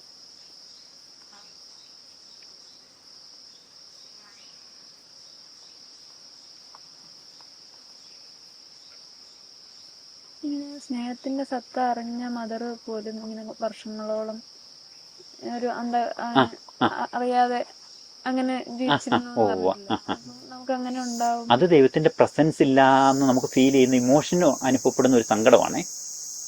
അത് നമുക്ക് ചിലപ്പോൾ നമുക്ക് ഈ പ്രവൃത്തികളിൽ നിന്ന് നമുക്ക് സാറ്റിസ്ഫാക്ഷനേ, നമ്മൾ പറയുന്ന ഇമോഷണൽ സാറ്റിസ്ഫാക്ഷൻസ് നമുക്ക് കിട്ടുന്നത് ചള്ളായി. ഈ സ്നേഹത്തിന് നമ്മൾ കൊടുക്കുന്ന വലിയ കാര്യത്തിന് ഒരു കുഞ്ഞ് ഇത് ചെയ്യുന്ന പോലെ അന്നേരം നമുക്കത് ദൈവം മദർ അതിൻ്റെ ഞാൻ കത്തുകൾ വായിച്ചിട്ടുണ്ടോ, കൊച്ചു വായിച്ചിട്ടുണ്ടോ? അത് ഒരു 450 പേജുള്ള മദറിൻ്റെ ഏതാണ്ട് 50 വർഷത്തെ ജീവിതത്തിൽ മദർ നമ്മൾ നോക്കുമ്പോൾ ഭയങ്കര ഇതായിട്ടല്ലേ, മാധ്യമങ്ങളുടെ മുമ്പിലും ഭയങ്കര ചിരിയും സന്തോഷവും ഒക്കെ ആയിട്ടല്ലേ പോകുന്നത്. പക്ഷേ മദറിൻ്റെ ഉള്ളിൽ മദർ മഹാവേദനയിലായിരുന്നു. ദൈവ സാന്നിധ്യം ഇല്ലാത്തതിൻ്റെ ഒരു 50 വർഷം ഒന്ന് ഓർത്ത് നോക്കി. ഒരു ദിവസം നമുക്ക് വന്നാൽ നമ്മൾ സഹിക്കത്തില്ല കേട്ടോ. അത്രയും 50 വർഷം അങ്ങ് മദർ സഹിച്ചു പോവുക ഈ ദൈവ സാന്നിധ്യത്തിൻ്റെ അസാന്നിധ്യമേ. സാന്നിധ്യം ഫീൽ ചെയ്യുന്നില്ലെന്നേ ഉള്ളൂ. അത് ഫീൽ ചെയ്യാത്തത് കൊണ്ട് ഇല്ല എന്നുള്ളതിൻ്റെ തെളിവല്ലേ. മദറിന് ഫീൽ ചെയ്യുന്നില്ല. അത് ഇപ്പം നമ്മൾ ദൈവത്തിൻ്റെ ഒരു ഇതായിരിക്കുമേ, നമ്മൾ ചെയ്യുന്ന വലിയൊരു എന്നാത്തിനേലും ഒരു കുഞ്ഞു പ്രതിഫലം കൊണ്ടല്ല, ദൈവസാന്നിധ്യത്തിൻ്റെ ഒരു അനുഭവത്തിൻ്റെ കുഞ്ഞ് ഇത് കൊണ്ട് നമ്മൾ സന്തോഷിക്കുന്ന ദൈവത്തിന് ഇഷ്ടം കാണത്തില്ല. അതെ, ഇപ്പം നമ്മൾ എവിടെയായാലും ആർക്കെങ്കിലും ഒരു ഉപകാരം ചെയ്തു, നമ്മൾ ഫ്രീ ആയിട്ട് വളരെ നിഷ്കളങ്കമായിട്ട് ഫ്രീ ആയിട്ട് ചെയ്തു കൊടുക്കാനും എത്തുക, അത് ഒരു ഇതാണ്. പക്ഷെ അന്നേരം പോകാൻ നേരത്ത് നമുക്കൊരു 10 രൂപ 20 രൂപ എടുത്ത് നമുക്കുണ്ടാകുന്ന ഒരു ഫീലിങ്സ് എന്ന് പറഞ്ഞു നോക്കി, നമുക്ക് തന്നെ ഒരു നാണക്കേട് തോന്നിയില്ല. നമ്മൾ വലിയ സ്നേഹപൂർവ്വം ചെയ്തതിന് എന്നേലും ചില്ലറേ എന്ന് പറഞ്ഞതുപോലെ ദൈവത്തിന് വേണ്ടി വലിയ ചെയ്യുന്ന ഇതിന് ഒരു കുഞ്ഞ് ആശ്വാസം എന്നൊക്കെ പറയുന്നത് ചെറുതല്ലേ. നമ്മളിപ്പോൾ നോക്കുമ്പോൾ അത് പിടികിട്ടത്തില്ല. ഒരു ദൈവത്തിന് വേണ്ടി വലിയ ഉപയുടെ ദൈവത്തോളം വളരുന്ന ആ പ്രവൃത്തി ചെയ്യുന്നതിന് നമുക്കൊരു കുഞ്ഞ് സമാശ്വാസം കിട്ടുക എന്ന് പറയുന്നത്, അല്ല ദൈവസാന്നിധ്യത്തിൻ്റെ ഒരു സമാശ്വാസം കിട്ടുക എന്ന് പറയുന്നത് ഇപ്പോൾ ഒരു പക്ഷേ നമുക്ക് മനസ്സിലാകത്തില്ല. അതൊരു കുഞ്ഞു കാര്യമാണ് ദൈവത്തെ സംബന്ധിച്ചിടത്തോളം. ദൈവം അങ്ങനെ ഒരെണ്ണമുണ്ട് നമുക്ക്. അത് നമുക്കങ്ങനെ ദൈവം അങ്ങനെ ഒരു പുണ്യജീവിതത്തിലേക്ക് പോകും തോറുമില്ലേ നമ്മളെ ശരിക്കും ആ ഇമോഷണൽ സാറ്റിസ്ഫാക്ഷനിൽ നിന്ന് മാറ്റിക്കൊണ്ട് ദൈവം കൊണ്ടുപോകുന്നേ. അല്ല നമ്മൾ ഈ പറയുന്ന പോലെ ഭയങ്കര നമ്മളവർക്ക് ആത്മീയ ജീവിതത്തിലേക്ക് വന്നു കഴിഞ്ഞാൽ ഭയങ്കര ആനന്ദമായി ഇതായി അങ്ങനെയല്ല. ഒരു സെയിൻറ്റിൻ്റെയും ജീവിതം എടുത്ത് നോക്കിക്കഴിഞ്ഞാൽ ദൈവത്തെ കൂടുതൽ മനസ്സിലാക്കും തോറും നമ്മളെ കൂടുതൽ വെട്ടിയൊരുക്കിക്കൊണ്ടായിരിക്കും. അപ്പോൾ ആ വെട്ടിയൊരുക്കലിൻ്റെ ഒരു പെയിൻ എപ്പോഴും നമ്മൾ സഹിച്ചേ പറ്റത്തുള്ളൂ. അപ്പോൾ നമ്മളെ 7 ആവർത്തി സ്വർണം ഈ വിലകെട്ടത് നമ്മളിൽ നിന്ന് നീങ്ങി പോകണമല്ലോ. അപ്പോൾ അത് നീങ്ങി പോകണമെങ്കിൽ നമ്മൾ സ്വർണത്തെ ഒരിക്കലും AC വെച്ച് ഇത് ചെയ്തില്ലല്ലോ. AC വെച്ച് ശുദ്ധീകരിക്കത്തില്ല. അതിനെ തീക്കത്തല്ലേ വെക്കത്തുള്ളൂ. ഇതിനെ ഉരുക്കിയിട്ട് വേണം ഇതെടുത്ത് കളയാൻ. അങ്ങനെയാണെന്ന് പറയുന്നത്. അപ്പം ദൈവം അത് 7 പ്രാവശ്യം ചെയ്യുമെന്ന് പറഞ്ഞാൽ അവസാനം ഈ കൊല്ലന്മാരൊക്കെ ഇങ്ങനെ ഇത് ചെയ്യുന്നതെന്ന് പറഞ്ഞാൽ അവസാനം അതിൻ്റെ മാറ്റ് നോക്കുന്നത് ഈ സ്വർണം പല പ്രാവശ്യം ഇത് ശുദ്ധി ചെയ്ത് അവസാനം ഈ സ്വർണത്തേൽ അവരുടെ ഈ തട്ടാൻ്റെ മുഖം ഇങ്ങനെ പതിയുമ്പോഴാണെന്നാണ് പറയുന്നത് നിർത്തുന്നത്. എന്ന് പറഞ്ഞ പോലെ നമ്മളെ ദൈവം ശുദ്ധീകരിച്ച് ദൈവത്തിൻ്റെ മുഖം കാണാറുന്നിടം വരെ ഈ ശുദ്ധീകരണം നടന്നുകൊണ്ടിരിക്കും. അങ്ങനെ അതൊന്നും പേടിക്കണ്ട. ദൈവമാണ് ചെയ്യുന്നത്. ചെയ്യുന്ന ആൾക്ക് ഇത് നമ്മളെ ആദ്യം ആ സഹനത്തെ നിലനിർത്താനും ആ സഹനത്തെ സഹിക്കാനും ഉള്ള എല്ലാ ശക്തിയും കിട്ടിക്കോളുവേ. അല്ലാതെ നമ്മളൊറ്റയ്ക്ക് അങ്ങനെ നിത്യതയായിട്ടെല്ലാം റെഫർ ചെയ്യുമ്പോൾ ഈ സ്നേഹം മാത്രമാണ് എടുക്കുന്നത്. അപ്പോൾ നമ്മൾ കാറ്റീസൊക്കെ എടുത്ത് വായിച്ച് നോക്കി അതിനകത്തെല്ലാം ഇല്ലേ പാവമായിട്ടുള്ള ഏതെല്ലാം എടുത്ത് നമ്മൾ നോക്കിയാലും നല്ലപോലെ ഡീപ്പായിട്ട് ഒരെണ്ണത്തെ നമ്മൾ ഇത് ചെയ്താൽ അതിനകത്തെല്ലാം സ്നേഹമാണ് കിടക്കുന്നത്. സ്നേഹം അത്ര പ്രധാനപ്പെട്ടതാണ്. അത്രയെന്ന് പറഞ്ഞാൽ ഏക പ്രധാനപ്പെട്ട ദൈവം സ്നേഹമാണെന്നുള്ള ഡെഫിനിഷൻ തന്നെ അങ്ങനെയല്ലേ, അത്രയും പ്രധാനപ്പെട്ടതാണ്. ബെനഡിക്റ്റ് മാർപ്പാപ്പ പറയുന്നത് സ്നേഹത്താലാണ് മനുഷ്യൻ രക്ഷപ്പെടുന്നത്, സ്നേഹം അതിൻ്റെ പൂർണ്ണതയിലുണ്ടെങ്കിൽ മനുഷ്യൻ രക്ഷപ്പെടും, അതുണ്ടെങ്കിൽ മാത്രമേ രക്ഷപ്പെടുള്ളൂ എന്നാണ് പറഞ്ഞിരിക്കുന്നത്. കാരണം അത് നമ്മളെ ഈ സ്വർഗത്തിൽ എന്ന് പറഞ്ഞാൽ നമ്മുടെ ഒരു സങ്കല്പത്തിൽ കിടക്കുന്ന അവിടെ ഇവിടുന്ന് ഒരു ട്രാൻസ്പോർട്ട് ചെയ്ത് നമ്മളെ വേറൊരു പ്ലേസിലേക്ക് ആക്കുന്നത് പോലെ തന്നെ ഒരു ജേർണി അകലെയായിട്ടാണ് നമ്മൾ ചിന്തിക്കുന്നത്. പക്ഷേ നമ്മളൊരു ഗ്രോത്താണ് നമുക്ക് വേണ്ടത്. ആ ഒരു സ്വർഗത്തിൽ ചെന്നിട്ട് സ്നേഹമില്ലെങ്കിൽ അവിടെ എന്നാ ജീവിക്കാൻ പറ്റത്തില്ല നമുക്ക്. അവിടെ ചുമ്മാ ഒരാൾ ഇപ്പം നമ്മളിവിടെ ഇപ്പം ഇവിടെ തന്നെയാണെങ്കിലും നമുക്കൊരു MBBS അങ്ങനെയല്ല സർജറിയൊക്കെ പഠിച്ച ഒരാൾക്കല്ലേ ഒരാളെ സർജറി ചെയ്യാൻ പറ്റത്തുള്ളൂ. അല്ലാതെ പൊളിറ്റീഷ്യൻസിന് വേണേൽ 3ാം ക്ലാസ് 4ാം ക്ലാസ് ഒക്കെ പഠിച്ചവർക്ക് വേണമെങ്കിൽ മന്ത്രിയൊക്കെ ആകാം. പക്ഷേ ഒരു IPS ഉദ്യോഗസ്ഥൻ അല്ലെ ഒരു IAS ഉദ്യോഗസ്ഥനൊക്കെ ആകണമെങ്കിൽ ശരിക്കും അതിന് കോഴ്സും ഇതും വേണ്ടേ. അവരില്ലെങ്കിൽ മറ്റവർക്ക് മിനിസ്ട്രി ഉണ്ടെന്ന് പറഞ്ഞാൽ ഭരിക്കാനും പറ്റത്തില്ല. അങ്ങനെയുണ്ട്. അപ്പോൾ അവർക്ക് വേണ്ടത് ക്വാളിറ്റിയാണ് അവർ ചെയ്യേണ്ടതേ. അതിന് നല്ല പഠനവും ഇതും വേണം. എന്ന് പറഞ്ഞ പോലെ സ്വർഗത്തിൽ ചെന്ന് നമുക്ക് സ്നേഹിക്കാൻ പറ്റുന്നില്ലെങ്കിൽ നമ്മൾ ഇവിടുന്ന് പാസ് ചെയ്ത് അവിടെ ഒരു ചുമ്മാ ഇരിക്കുന്ന ഒരു സ്ഥലമല്ല. നിത്യതയെ സ്നേഹം പരിപൂർണമായിട്ട് നിത്യതയെ സ്നേഹിച്ചുകൊണ്ടിരിക്കുക. അല്ല നമ്മുടെ സങ്കല്പത്തിലൊക്കെ ഒരു പ്രശ്നം കിടപ്പുണ്ട് ഒത്തിരി. നമുക്ക് സ്വർഗത്തെക്കുറിച്ച് നിത്യതയെക്കുറിച്ച് ഒരു തിയേറ്റർ സങ്കല്പമൊക്കെയാണ് കിടക്കുന്നത്. അപ്പോൾ അവിടെ പരിശുദ്ധ ത്രിത്വം ഇരിക്കുന്നു, മാതാവും യോസേപ്പിതാവൊക്കെ അടുത്ത് കാണും, മാലാഖമാർ കാണും, ലക്ഷക്കണക്കിന് കോടിക്കണക്കിന്. അങ്ങനെ അത്രയൊന്നും ഇമാജിൻ ചെയ്യുന്നുണ്ടോയെന്ന് തോന്നുന്നില്ല. നമ്മളും അവിടെ ഇവിടെയൊക്കെ ചെന്ന് പരിശുദ്ധൻ എന്നൊക്കെ പാടി അങ്ങനെ ഇരിക്കുന്ന ഒരേ അന്നേരം പിള്ളേരൊക്കെ ഇപ്പം എൻ്റെ പെങ്ങൾ പഠിപ്പിച്ച വേദോടത്തിന് പഠിപ്പിച്ച ഒരു ക്ലാസ്സിൽ 4ാം ക്ലാസ്സിൽ പഠിച്ച ഒരു കൊച്ചു തന്നെ മിസ്സേ കുറച്ച് കഴിയുമ്പോൾ അന്നേരം നമുക്ക് ബോറടിക്കുകയല്ലേ നമ്മളും അത് അങ്ങനെ വെറുതെ അങ്ങനെ ആകുമ്പോൾ അങ്ങനെ കാണും കേട്ടോ. കാരണം അത് നമ്മൾ സ്വർഗത്തെ വെറുതെ നമ്മുടെ കണ്ണിൻ്റെ മാത്രം ഒരു ഇതായിട്ട് നമ്മൾ എന്നെ ചുരുക്കുമല്ലേ. ദൈവദർശനം മാത്രം അല്ല അങ്ങനെ ഇരിക്കുക, അല്ലേ നാവൂടെ കൂടുന്നുണ്ടായിരിക്കും. പരിശുദ്ധം പറയുന്നത് നമ്മളിതെല്ലാം ഫാക്കൽറ്റികളാണ് നമുക്ക് കിടക്കുന്നത്. ഇതെല്ലാം കൂടി പരിശുദ്ധ ത്രിത്വത്തിൽ ഒന്നായി ഐക്യപ്പെടുന്ന വലിയ സ്നേഹത്തിൻ്റെ എന്നതാണ് അതിന് പറയുന്നത് നിത്യതയത്. നമ്മൾ നല്ലപോലെ നോക്കിക്കഴിഞ്ഞാൽ സ്നേഹത്തിനല്ല നമ്മുടെ ജീവിതത്തിന് വലിയ അർത്ഥമൊന്നുമില്ലല്ലോ, അല്ലേ? നല്ലപോലെ നോക്കി വേറെ ഒന്നുകൊണ്ടും ഭൂമിയിൽ നമുക്ക് എന്നൊക്കെ ഉണ്ടെന്ന് പറഞ്ഞാലും, എത്ര സൗന്ദര്യം ഉണ്ടെന്ന് പറഞ്ഞാലും, എത്ര പേര്, എത്ര സമ്പത്തുണ്ടെന്ന് പറഞ്ഞാലും, പിന്നെ നമ്മുടെ ആഘാതങ്ങൾ നമ്മൾ തേടുന്ന എപ്പോഴും സ്നേഹിക്കുന്നവരെയും സ്നേഹമല്ലേ. നമ്മൾ നല്ലപോലെ നോക്കി അറിയാതെ അങ്ങനെയാണ് നമ്മൾ. അപ്പം അത് നിത്യതയിലെ പരിപൂർണമായ ഒരു സ്നേഹത്തിലേക്ക് നമ്മൾ പോകുക എന്നുള്ളതാണ്. അന്നേരം അത് റേച്ചലിൻ്റെ ഒക്കെ പറയുന്നത്, ഈ യാക്കോബിനെ റേച്ചലിനോടുണ്ടായ ഈ 7 വർഷം യാക്കോബ് അവിടെ പോയി ഇത് ചെയ്യുന്നുണ്ടല്ലോ, റേച്ചലിനെ കല്യാണം കഴിക്കാൻ വേണ്ടി ഭയങ്കര കഠിനാധ്വാനം ചെയ്യുന്നുണ്ട്. അത് കഴിഞ്ഞപ്പോഴും റേച്ചലിൻ്റെ ചേച്ചിയാണ് കൊടുക്കുന്നത്. അത് കഴിഞ്ഞിട്ട് പിന്നെ 7 വർഷം കൂടെ ചെയ്തപ്പോഴാണ് റേച്ചലിനെ കിട്ടുന്നത്. അപ്പോൾ അന്നേരം അതിനെക്കുറിച്ച് വചനം എഴുതിയിരിക്കുന്നത്, യാക്കോബിന് റേച്ചലിനോടുള്ള ഗാഢ സ്നേഹം കാരണം നീണ്ട 7 വർഷങ്ങൾ ഏതാനും ദിവസം പോലെ തോന്നിയുള്ളെന്നാണ് പറയുന്നത്.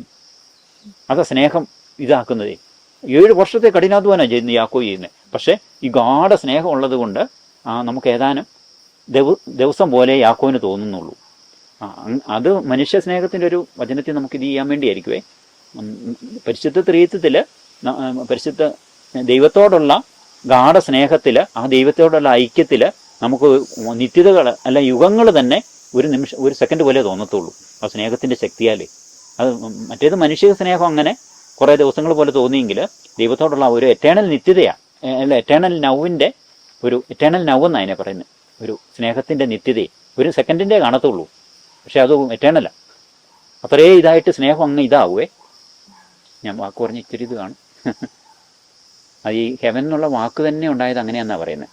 ഈ എറ്റേണൽ പ്രസൻ്റ് എന്നുള്ള ഒരു വാക്കാണ് അതിൻ്റെ റൂട്ട് വാക്കെന്നാണ് പറയുന്നത്. ഹെവൻ എന്നുള്ള വാക്കേ എറ്റേണൽ നൗ. അപ്പോൾ ആ എറ്റേണൽ നൗവിൽ നമ്മൾ സ്നേഹത്തിലായിരിക്കുക. അത് നമുക്കിപ്പോൾ നമ്മൾ ചിന്തിക്കുന്ന പോലെ ഇത് ഇത്ര യുഗങ്ങൾ പോകുന്ന പോലെ നമുക്ക് തോന്നത്തില്ല. സ്നേഹത്തിൻ്റെ ശക്തിയാൽ അത് എപ്പോഴും ഒരു സെക്കൻഡ് പോലെ തോന്നത്തുള്ളൂ.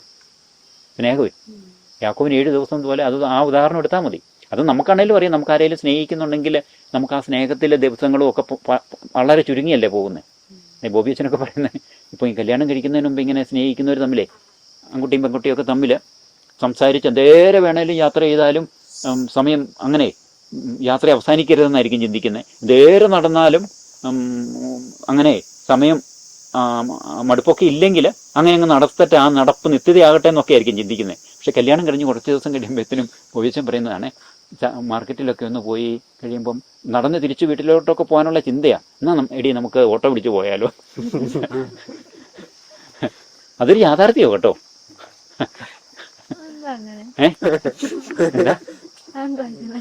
അന്നേരം സ്നേഹത്തിന് എവിടെയോ നമ്മുടെ ഈ സ്നേഹമേ അത് സ്നേഹമല്ല, അത് ഏതോ നമ്മുടെ മാംസത്തിൽ കുടുങ്ങിയ ഒരു ഇമോഷന്റെ ഒരു സ്നേഹവും നമ്മൾ തെറ്റിദ്ധരിച്ച അവസ്ഥയാണ്. അല്ലാത്തവരല്ലാതെയാണെങ്കിൽ നടക്കും. നല്ല സ്നേഹമാണെങ്കിലേ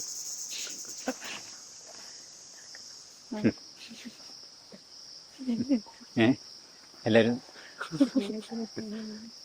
സ്നേഹം എന്ന് പറയുമ്പോൾ സ്നേഹയാന്നാണ് ഓർക്കുന്നത്.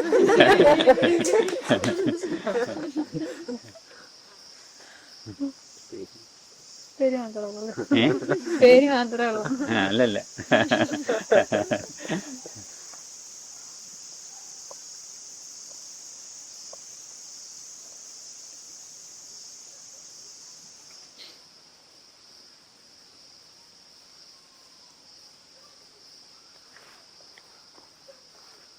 അതുകൊണ്ട് മാത്രം നമ്മുടെ ഈ ലോകത്തിലെ ജീവിതം പോലും നല്ലപോലെ എഡിറ്റ് ചെയ്യണമെങ്കിൽ നല്ലൊരു സ്നേഹം വേണം.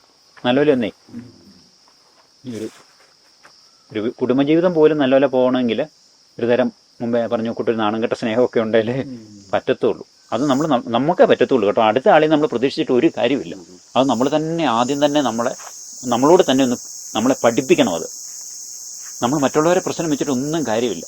പിന്നെ ജീവിതത്തിൽ നമ്മൾ ധൈര്യപൂർവ്വം നമ്മൾ അങ്ങ് സ്നേഹിച്ചങ്ങ് പോകാമെന്നുള്ളൊരു പുഞ്ചിരിയോടുകൂടി അവിടെ ജീവിതം വിജയിച്ച് പോവുകയെ. നമ്മൾ ഭൂമി ഇച്ചിരി കണ്ണീര് പ്രശ്നമൊക്കെ ആണേലും ആന്തരികതയെ നമുക്ക് ആ സ്നേഹത്തിന് വേണ്ടി പിടിച്ചു നിൽക്കുന്നതിൻ്റെ ഒരു സന്തോഷത്തിൽ നമുക്ക് പോകാൻ പറ്റും നല്ലപോലെ. അല്ല വെറുതെ പിന്നെ കലകം തുടങ്ങും. ആന്തരികമായിട്ടും ആന്തരിക കലകമല്ല നമ്മൾ കൂടുതൽ നടക്കുന്നത്. പുറത്തുള്ള വാക്കുകൊണ്ട് എന്നതിനേക്കാളും കൂടുതൽ നമ്മൾ നേരെ ഉള്ളിൽ കിടന്നേ നമ്മൾ നല്ല സമയങ്ങളെ മുഴുവൻ നമ്മളിങ്ങനെ എന്തൊക്കെയോ ഫൈറ്റാ ഇങ്ങനെ കളയുന്നു.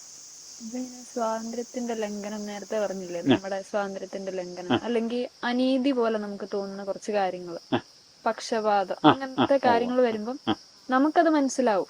അപ്പൊ അത് ചെയ്യുന്ന ആൾക്ക് ഇത് മനസ്സിലായില്ല, നമ്മൾ അവരെ അങ്ങനെ തിരുത്താനോ ഒന്നും പോകണ്ട എന്നുള്ള രീതിയിലാണ്. നമ്മൾ പ്രാർത്ഥിച്ചേ, നമ്മളൊന്നും ചെയ്യണ്ടെന്നല്ല, അവർക്ക് നമ്മുടെ സ്നേഹത്തിന്റെ സ്വാതന്ത്ര്യത്തെയാണ് ഞാൻ പറഞ്ഞത്.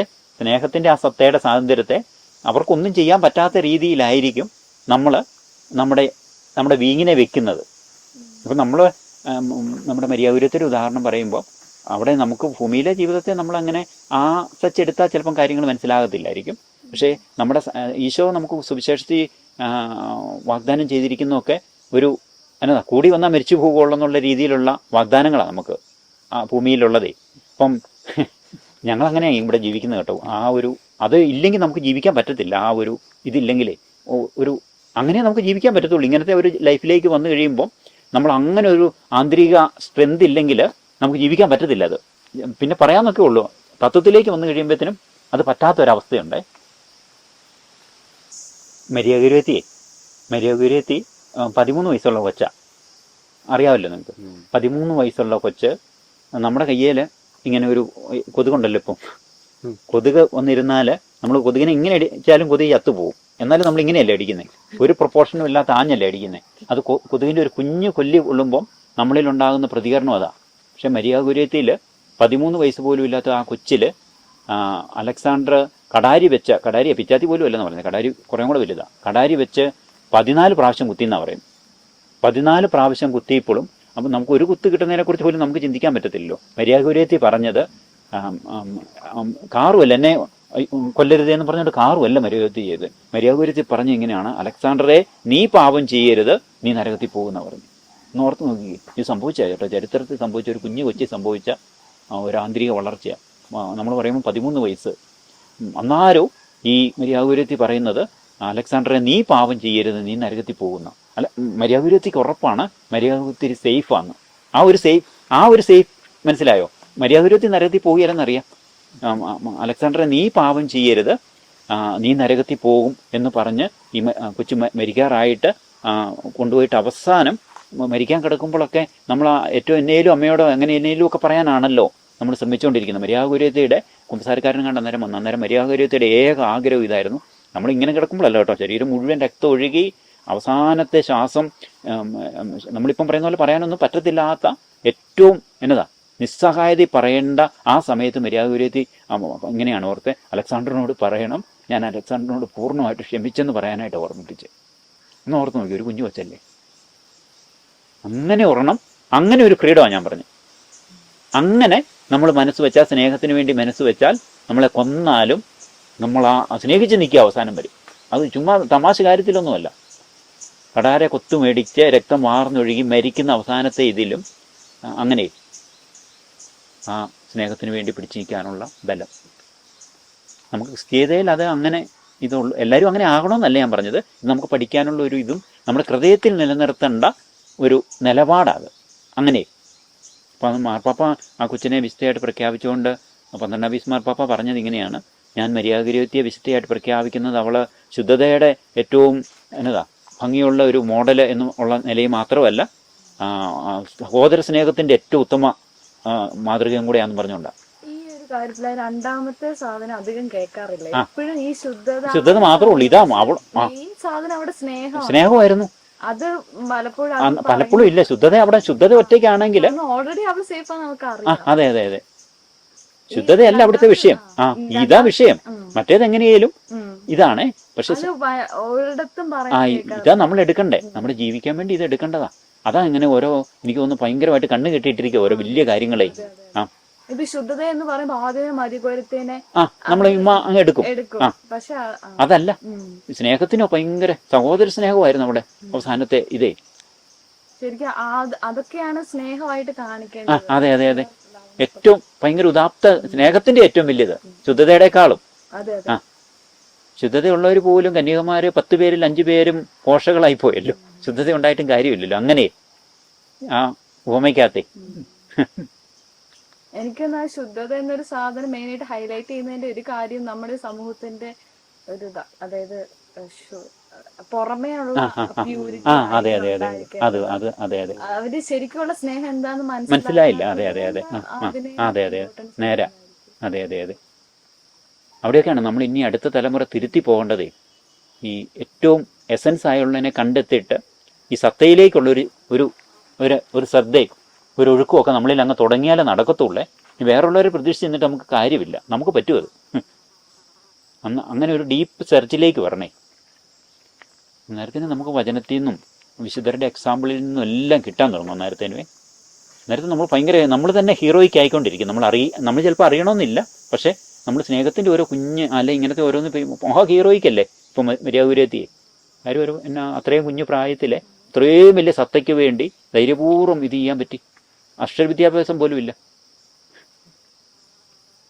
ഞാനും എന്തേലും ഉണ്ടേലേ ഞാൻ ഒരു സോളമൻ്റെ ഉദാഹരണം പറയുന്നതാണ്. സോളമനെ ഇത് ചെയ്യാൻ വേണ്ടിയല്ല, വിധിക്കാൻ വേണ്ടിയല്ല. സോളമന് സർവ്വജ്ഞാനം ഉണ്ടായിരുന്നല്ലോ. ജ്ഞാനികളിലെ ഈശോ മാത്രം അതിനേക്കാളും ഗ്രേറ്ററായിട്ട് പറഞ്ഞിട്ടുള്ളൂ ജ്ഞാനികളെ. അപ്പം അത്രയും ജ്ഞാനം ഉണ്ടായിരുന്ന സോളമൻ 700 ഭാര്യമാരും 300 ഉപനാരിമാരും സോളമനുണ്ടായിരുന്നു. വചനത്തിൽ വായിച്ചിട്ട് കാണും. 700 ഭാര്യമാർ, 300 ഉപനാരിമാർ, 1000 സ്ത്രീകൾ എന്ന് പറഞ്ഞ് അത്രയും അങ്ങനെ തന്നെയുള്ള. എന്നിട്ടും വാർദ്ധക്യത്തിൽ സോളമനുള്ളതുപോലെ ആഡംബരമായിട്ട് ജീവിച്ച മനുഷ്യർ വേറെ ഇല്ല ഭൂമിയിൽ തന്നെ. അതുപോലത്തെ കൊട്ടാരം, അതുപോലത്തെ ഭക്ഷണം, അതിനകത്തൊക്കെ ബൈബിളിൽ വായിച്ചാലറിയാം. അതുപോലത്തെ ഓരോ ദിവസവും കൊട്ടാരത്തിൽ കുക്ക് ചെയ്ത ആടുകളുടെ എണ്ണമൊക്കെ ഭയങ്കര അത്രയും വലിയ എന്നതാ ഇത്രയും സമൃദ്ധിയായിരുന്നു കൊട്ടാരത്തിലും കൊട്ടാരത്തിലെ ഇതുമൊക്കെ. അങ്ങനെ ജീവിച്ച സോളമന് ഇത്രയും 700 ഭാര്യമാരും 300 ഉപനാരിമാരും ഉണ്ടായിരുന്നിട്ടും വാർദ്ധക്യത്തിൽ നിന്നും എഴുതിയിട്ടുണ്ട് പ്രത്യേകം. വാർദ്ധക്യത്തിൽ വിദേശ സ്ത്രീകളെ വിവാഹം കഴിക്കുകയും അവസാനം വിഗ്രഹ ആരാധനയിലേക്ക് പോവുകയും ചെയ്തു. വായിച്ചിട്ടുണ്ടോ അത്? ഒന്ന് ഓർത്ത് നോക്കിക്കേ. ഇത്രയും ജ്ഞാനമുള്ള ആള്, ഇത്രയും എല്ലാം ബാക്കി ഇല്ലാത്തതാണെന്ന് ഓർക്കായിരുന്നു. ഇത്രയും എല്ലാ സാധ്യതകളും ഉണ്ടായിരുന്നിട്ടും അവസാനം ഇത് മാത്രമല്ല ബൈബിളിലെ ഈ ഇങ്ങനത്തെ കാര്യങ്ങളെക്കുറിച്ച് ജ്ഞാനത്തെക്കുറിച്ച് 3-4 പുസ്തകം എഴുതിയിരിക്കുന്നതും സോളമനാന്ന് ഓർക്കണം. അത്രയും എന്ന് പറഞ്ഞാൽ ജ്ഞാനം കൊണ്ട് വലിയ കാര്യമില്ലെന്നുള്ളത് ഈ കാര്യങ്ങൾ വന്നു കഴിയുമ്പോഴേ. എന്നിട്ട് വിഗ്രഹാരാധനയിലേക്ക് പോയി സോളമൻ. ഏറ്റവും എഴുതിയിരുന്ന ഏതൊന്നിനെക്കുറിച്ച് എഴുതിയിരുന്നോ അതിനെതിരായിട്ടേ. പക്ഷേ അക്ഷരവിദ്യാഭ്യാസം പോലും ഇല്ലാത്ത ഈ കൊച്ച മര്യാദപുരത്തി അമ്മ പഠിപ്പിച്ച ഒരു വലിയ സത്യം ഉണ്ടായിരുന്നു. മകളെ പാപത്തേക്കാ മരണം. അതായിരുന്നു മര്യാദപുരത്തിയുടെ ജീവിതത്തിൻ്റെ കേന്ദ്രമേ. പാപത്തേക്കാ മരണം. അത് ഭയങ്കര ഒരു അവൾ അത്രയും വിജയിച്ചു. 2 എക്സ്ട്രീമുകളുണ്ടോ? നമ്മുടെ ഉള്ളിൽ നടക്കുന്ന ഏറ്റവും വലിയ സജഷൻ, സ്നേഹിക്കാതിരിക്കാനുള്ള സജഷൻ എപ്പോഴും ദുഷ്ടാരൂപി നമ്മൾ കൊണ്ടുവന്നുകൊണ്ടിരിക്കുവേ. നമ്മൾ നല്ലൊരു നോക്കുമ്പോൾ അറിയാം. അങ്ങനെ അവൻ്റെ ഒരു സജഷനും ഒരു വോയിസും എപ്പോഴും ഉണ്ടിലുണ്ട്. അതിനുവേണ്ടി നമ്മൾ ആർഗ്യുമെൻറ്റുകൾ കണ്ടുപിടിക്കും. പക്ഷേ ഈ ആർഗ്യുമെൻറ്റുകളെ ശ്രദ്ധിക്കാതെ ഞാൻ സ്നേഹിച്ചുകൊണ്ടേയിരിക്കും. എളുപ്പമല്ല, പക്ഷേ അതിന് ദൈവകൃപ കിട്ടും. അങ്ങനെ നമ്മൾ ആയിക്കഴിഞ്ഞാലേ. അപ്പം ആന്തരികമായിട്ടാണ് ഈ സ്നേഹിച്ചുകൊണ്ടിരിക്കേണ്ടത്. അല്ല നമ്മൾ പ്രകടിപ്പിക്കുകയോ ചിരിക്കുകയോ ഒന്നും ചെയ്യുന്നില്ലല്ലേ. ആന്തരികമായിട്ട് നമ്മൾ ഭയങ്കരമായിട്ട് ഒരു ഉപപി അത് പറ്റും. മനുഷ്യന് പറ്റും. അത് പറ്റുമെന്നാണ് ഈശോ കുരിശ് തെളിയിച്ചത്. ഹ്യൂമൻ നേച്ചർ എടുത്ത് കുരിശ് ഈശോ നമുക്ക് തെളിയിച്ചു തന്നതാ. സ്നേഹിക്കാൻ പറ്റും.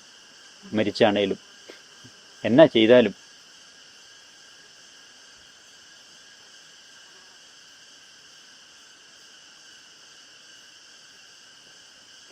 പേരിന് അനുഗുണമാകും. അല്ല, പേരിന് അനുഗുണമാകാൻ സ്നേഹ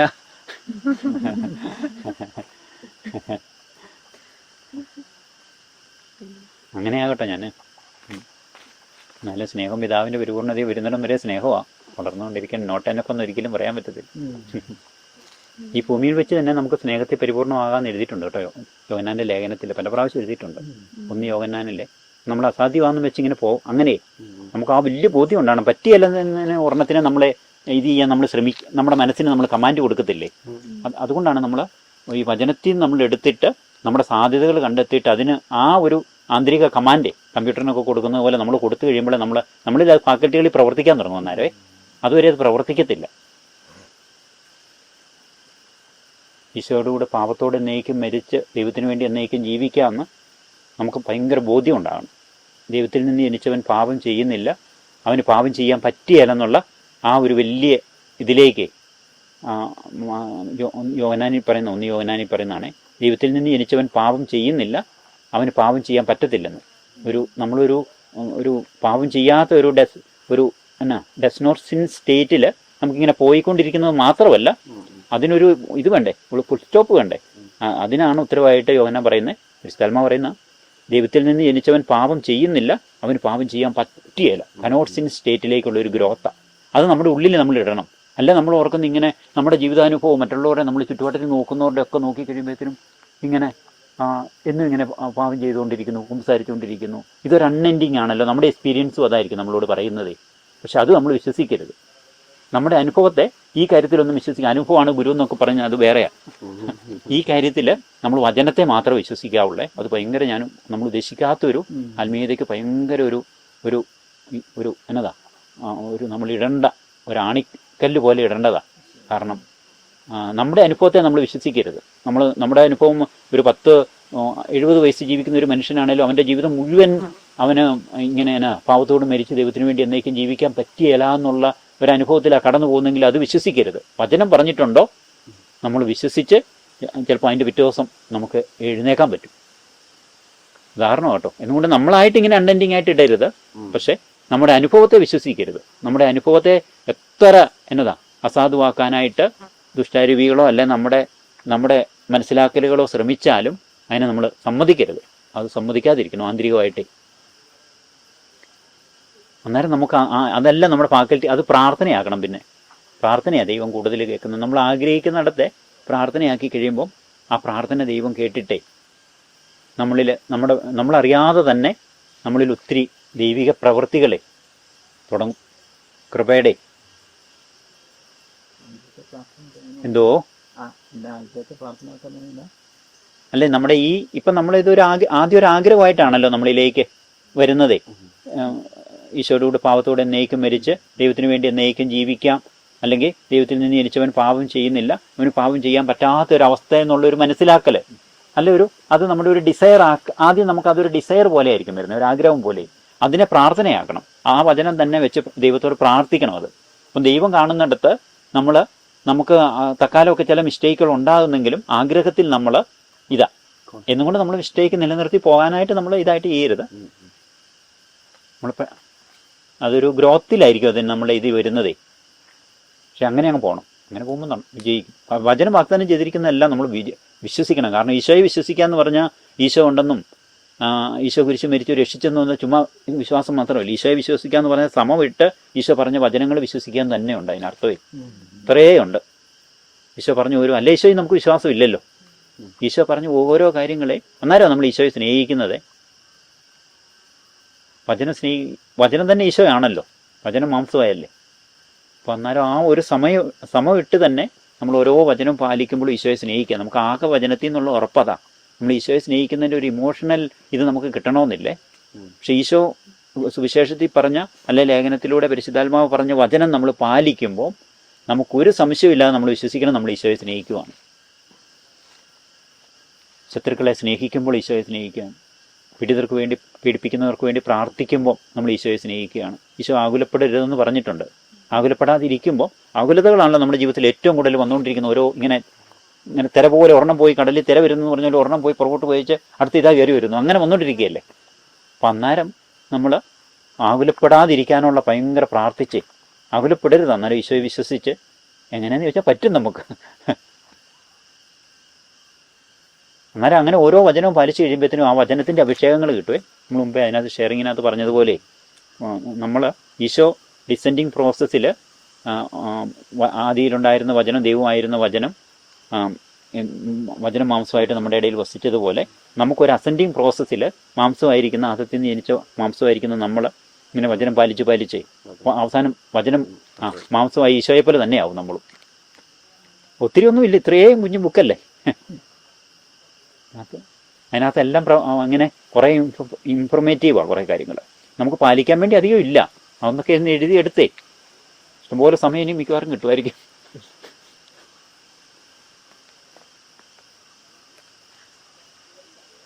ബ്രദർ പറഞ്ഞില്ലേ, അതായത് ഭൂമിയിൽ സ്നേഹത്തിന്റെ പരിപൂർണ്ണത നമുക്ക് അനുഭവിക്കാം. അതെന്ന് പറഞ്ഞാൽ സ്വർഗത്തിന് ഇക്വലന്റ് തന്നെ. അതെ, സ്വർഗം നമുക്കിപ്പം നമ്മൾ ചിന്തിക്കുന്നില്ല മോളെ. നമ്മളിപ്പം പറഞ്ഞും കേട്ടും ഒക്കെ നമ്മുടെ ഉള്ളിൽ കിടക്കുന്നതാണ് സ്വർഗം. നമ്മൾ മരിച്ചതിന് ശേഷം അങ്ങ് വേറൊരിടത്തോട്ട് പോകുന്നതാണ്. യോഹന്നാന്റെ സുവിശേഷം എടുത്ത് സ്വർഗമൊക്കെ വെളിപാടെടുത്ത് ഇങ്ങോട്ട് വരുമല്ലേ. അപ്പം വാസ്തവം പറഞ്ഞാൽ ഒരു സ്റ്റേറ്റിൻ്റെ വ്യത്യാസമായിട്ടാണ് പൊതുവെ പറയുന്നത്. നമുക്ക് ഇപ്പം പാരഡൈസ് തന്നെ ഒരു സ്ഥലത്തു നിന്ന് വേറൊരു സ്ഥലത്തേക്ക് മാറുന്നു എന്നതിനേക്കാളും നമ്മുടെ ഉള്ളിൽ ഉണ്ടാകുന്ന ഒരു മാറ്റമാണ്. ഇപ്പം നമുക്ക് ശരിക്കും നല്ലപോലെ പ്രാർത്ഥിച്ചൊരുങ്ങി പാവത്തോടങ്ങ് മരിച്ചേ, നമ്മുടെ സ്റ്റേറ്റ് വേറെയാണ്. ദൈവത്തിന് ജനിച്ച പാവം ചെയ്യാൻ കഴിയാത്തൊരു മനുഷ്യനാകുന്ന അവസ്ഥയെന്ന് പറഞ്ഞാൽ നമ്മൾ മൊത്തം അങ്ങ് മാറും. അന്നേരത്തേനും നമ്മളിപ്പം പറയുന്ന പോലെ അല്ല. അന്നേരത്തേനും നമ്മുടെ ബുദ്ധിക്ക് കാഴ്ചയുണ്ടാവും. ഇപ്പം നമുക്ക് പാവം ഉള്ളത് കൊണ്ട് നമ്മുടെ ഇൻ്റലക്റ്റ് ഒക്കെ ഡാർക്കായിട്ടാണ് കിടക്കുന്നത്. അപ്പോൾ നമ്മളിപ്പം ശരിക്കും പറഞ്ഞാൽ നമ്മളിപ്പോൾ ഇങ്ങനെ കണ്ടും കാണുന്നതുകൊണ്ട് നമ്മൾ വീട്ടിലേക്കൊക്കെ തിരിച്ചു പോകുന്നെന്ന് പറഞ്ഞാലും നിലാവത്ത് അഴിച്ചു വിട്ട കോഴിയെ പോലെ നമുക്ക് ശരിക്കും നമ്മൾ നല്ലപോലെ നമ്മുടെ ഉള്ളിലേ നമ്മൾ എങ്ങോട്ടാണ് പോകുന്നത് ഒരു പിടിയേലും ഉണ്ടോ? ഒന്നുമില്ല. നമ്മൾ ഓരോ ദിവസവും നമ്മൾ ജീവിക്കുന്നുണ്ട് അങ്ങനെ പോകുന്നതെന്നല്ലാതെ നമ്മൾ ഉള്ളിൻ്റെ ഉള്ളിലേക്ക് നമ്മൾ നല്ലപോലെ ഒന്ന് ഡീപ്പായിട്ട് നോക്കിക്കഴിഞ്ഞാൽ നമുക്കൊരു പിടിയില്ല എങ്ങോട്ടാണ് പോകുന്നത്. അങ്ങനെ നമ്മൾ നിൽക്കുന്നത് ശരിക്കും നമ്മുടെ ഉള്ളിൻ്റെ ആണല്ലോ യാത്ര. പുറത്തെ ഇത് ഒരു ഇതല്ലേ, ബോഡി വേണം, ബോഡിയുടെ മൗത്തീകരണമുണ്ട്. അതല്ലേ ഞാൻ പറഞ്ഞു. മാംസം എന്നുള്ളൊരു ബോഡി ഒരു അതിൻ്റെ ഒരെണ്ണമുണ്ടേ. അപ്പം നമുക്ക് ബോഡി അതൊരു ശല്യമായി മാറും. ഇല്ല, ബോഡി നമുക്ക് സ്നേഹത്താനുള്ള ഉപകരണമല്ലേ. നമുക്ക് അത് നമ്മൾ ജഡികതയ്ക്ക് വേണ്ടി എടുത്തത് കൊണ്ടാണ് അതൊരു ഫ്ലഷ് നമുക്ക് ഇത് മാറിപ്പോയി. അതെ, എടുത്തതിൻ്റെ രീതി മാറിപ്പോയി. ഈ ശരീരത്തിൽ പൗലോസ്ലീഹ തന്നെ എഴുതിയിട്ടുണ്ട്, ശരീരം കർത്താവിനുമാണെന്ന്. അത്രയും വലിയൊരു വചനമുണ്ട് ശരീരത്തെക്കുറിച്ച് തന്നെ. ശരീരത്തിൽ നിങ്ങൾ ദൈവത്തെ മഹത്വപ്പെടുത്താൻ പറയുന്നുണ്ട്. ശരീരം ദൈവത്തിൻ്റെ ആലയം, അങ്ങനെ ഒരു ശരീരമുണ്ട്. വേറൊരു ശരീരം എന്ന് പറയുന്നത് നമ്മൾ ഈ ജഡിക സുഖങ്ങൾക്ക് വേണ്ടിയുള്ള ശരീരമുണ്ട്. അതൊരു കാര്യം മാത്രമല്ല, നമ്മുടെ ബാക്കിയുള്ള മാംസത്തിൽ നമ്മൾ സന്തോഷിക്കുന്ന കാര്യങ്ങളുണ്ടല്ലോ, ആസക്തികൾ, ഭക്ഷണാസക്തി, അങ്ങനത്തെ എല്ലാ ആസക്തികളും.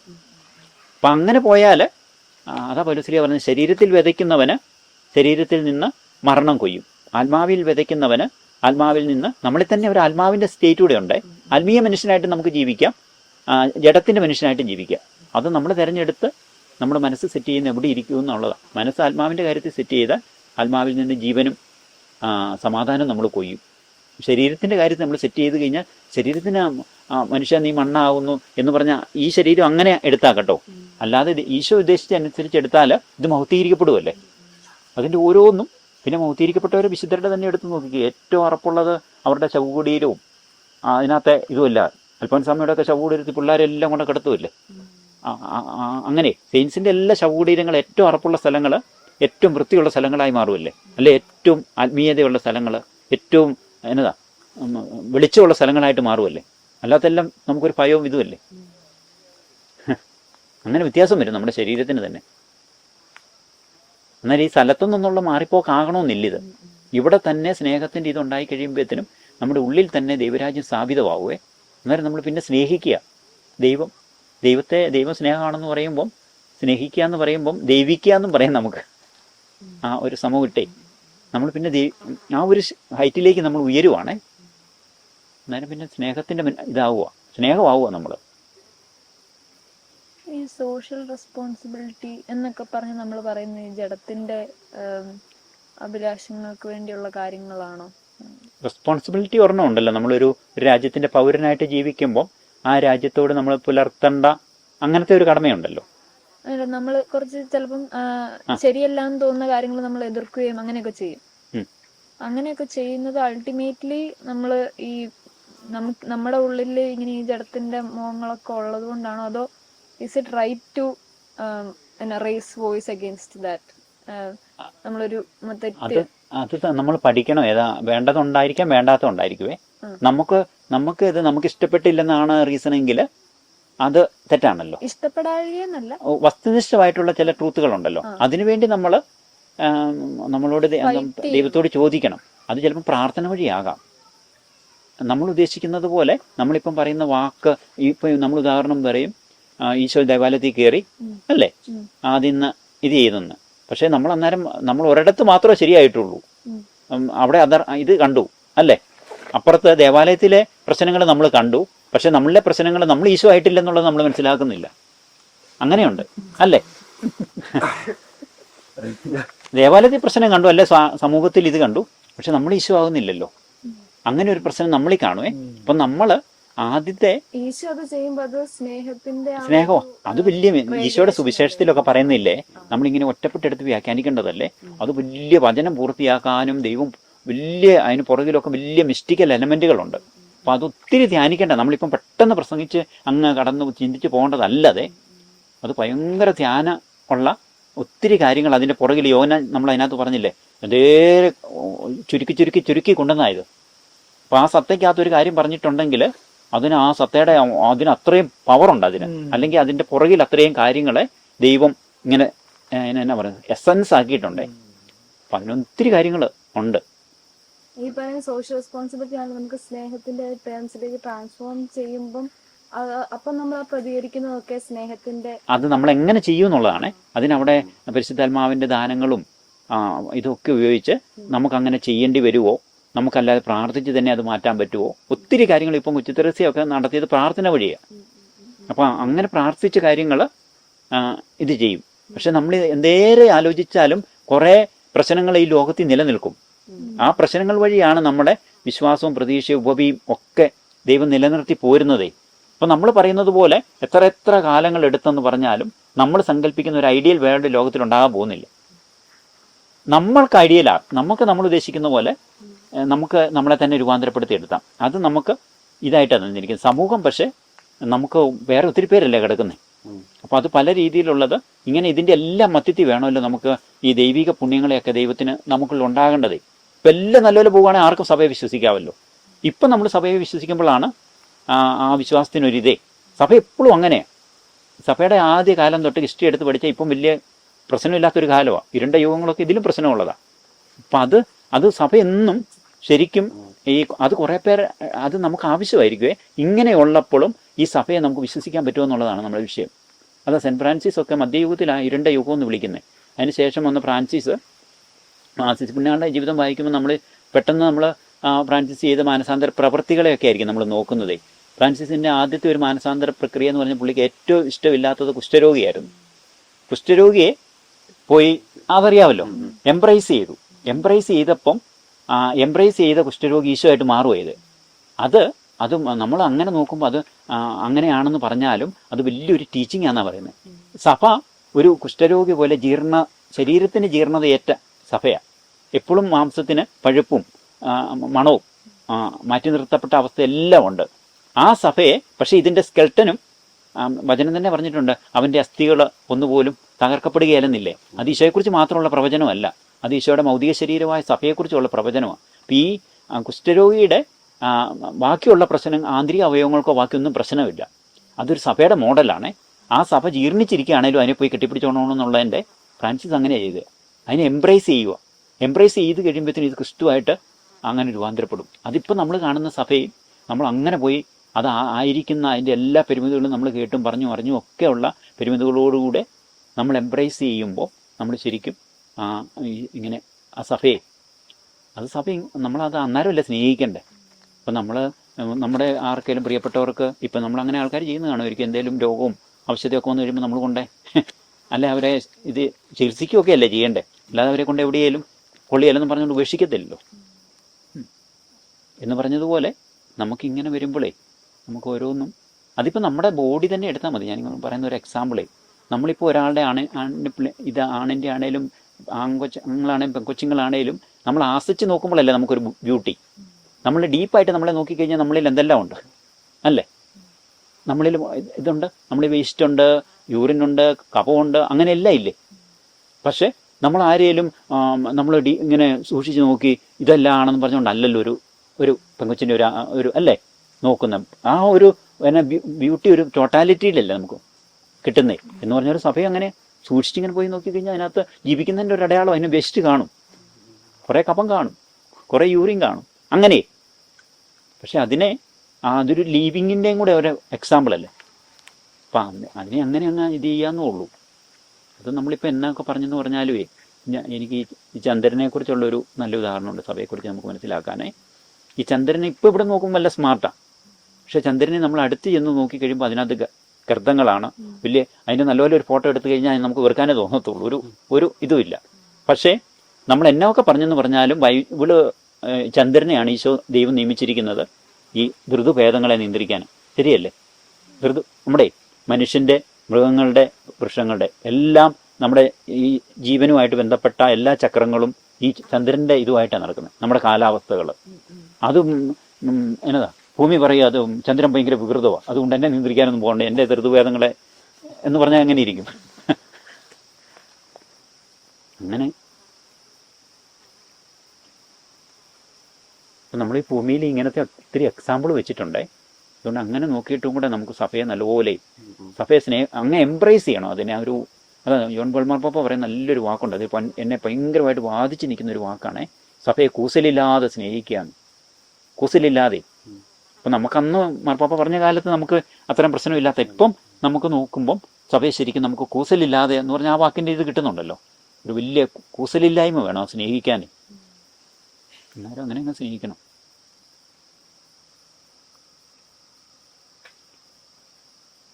എല്ലാവരും കൂടെ ഈ സഭ ഭൂമിയിൽ ഒരിക്കലും ശാന്തമായിട്ട് നിൽക്കരുതെന്നുള്ളത് ദൈവത്തിൻ്റെ ആഗ്രഹമാണ്, ഭൂമിയിലെ മനുഷ്യൻ്റെ ആഗ്രഹമാണ്. അതുകൊണ്ട് ഈ കരോട്ടക്കാരൊക്കെ ചെയ്യുന്നത് പോലെ ഇടിച്ചും പെറുക്കിയൊക്കെ സഭ എപ്പോഴും ഉയർത്തി നിർത്തിയിരിക്കുക ഭൂമിയിൽ. എന്തോ ഏറിൽ നിർത്തിയിരിക്കുക. സഭ അങ്ങനെയാ നിൽക്കണ്ടേ,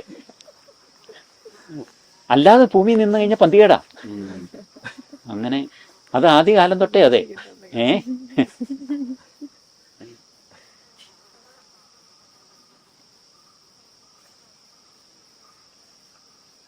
അതുകൊണ്ട് ഇതിന് ഈ കരോട്ടക്കാരൊക്കെ പറയുന്ന പോലെ ഇതിന് പലപ്പോഴും സ്റ്റെപ്പ് എടുക്കാനും പറ്റുന്നില്ലേ, ഈ എതിർപ്പിനെതിരെ. ഈ കരോട്ടക്കാർ ഇങ്ങനെ പറയാറുണ്ടേ, അതാ അവർ നല്ല കരോട്ട മാസ്റ്ററൊക്കെയാണ്. അപ്പം വേറൊരുത്തന് സംഭവിച്ചതാ നമ്മുടെ നാട്ടിലെ വേറൊരുത്തന് കരാട്ട ഒന്നും അറിയത്തില്ലാത്ത അവൻ വന്ന് ഇവൻ ഭയങ്കര ഇതായിട്ട് വന്നു.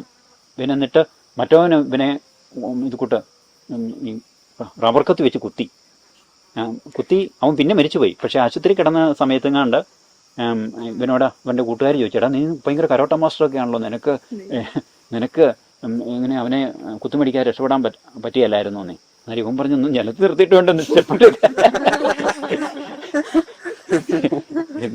പോലെ സഭയ്ക്കും നിലനിർത്തിയിട്ട് വേണ്ട നമുക്കൊരു സ്റ്റെപ്പ് ഒന്ന് പറയാം.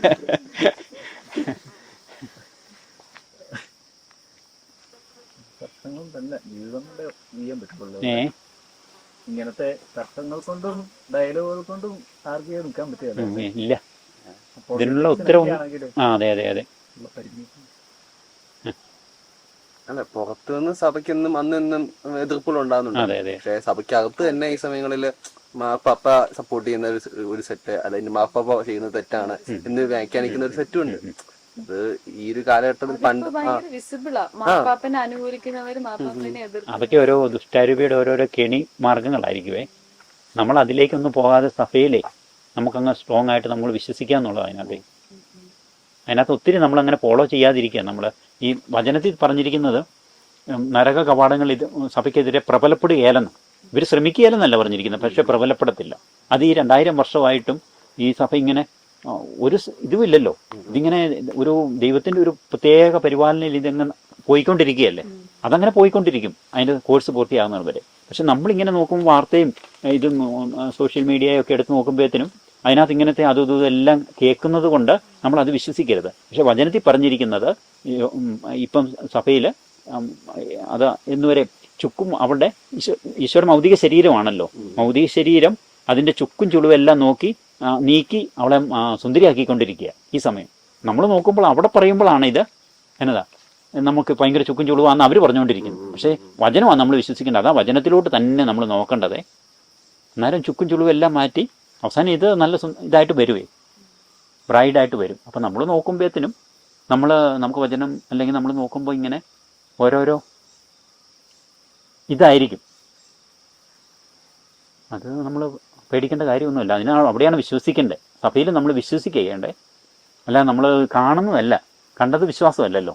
ആ വിശ്വാസ പ്രമാണത്തിൽ തന്നെ അതല്ല പറഞ്ഞിരിക്കുന്നു. ചിലയിടത്തൊക്കെ പോയി കഴിയുമ്പോൾ ചുറ്റും നിന്നുള്ള ആക്രമണം, അതിപ്പം സഭയെ വിശ്വസിക്കുന്നവരും എത്തിസ്റ്റുകളെല്ലാം പെടും. എല്ലാവരും കൂടെ ഒരുമിച്ച് പല ഗ്രൂപ്പുകളുണ്ട്. അത് ജോബിനൊക്കെ സംഭവിച്ച പോലെ ജോബിന് ഈ സഭയുടെ ഒരു മോഡലായിരിക്കുമേ. ഈ പഴയ നിയമത്തിലെ ഓരോ കാര്യങ്ങളും സഭയുടെ ഒരു നിഴലാന്നാ പറയുന്നത്, സഭയുടെ ഈശോയുടെയും കൂടെ. ഇപ്പം ജോബ് പീഡിപ്പിക്കപ്പെടുന്ന നീതിമാനായ മനുഷ്യനാണല്ലോ പീഡിപ്പിക്കപ്പെടുന്നത്. ജോബിന് ത്വക്കിനാണ് രോഗം പിടിച്ചതേ ആണല്ലോ. അപ്പോൾ അത് 3 കൂട്ടുകാർ വന്ന് ഭയങ്കരമായിട്ട് ആർഗ്യൂ ചെയ്യുമല്ലേ, ഈ ജോബ് തെറ്റാ അല്ലെങ്കിൽ ദൈവത്തിന്റെ ശിക്ഷ വരികയല്ലായിരുന്നു.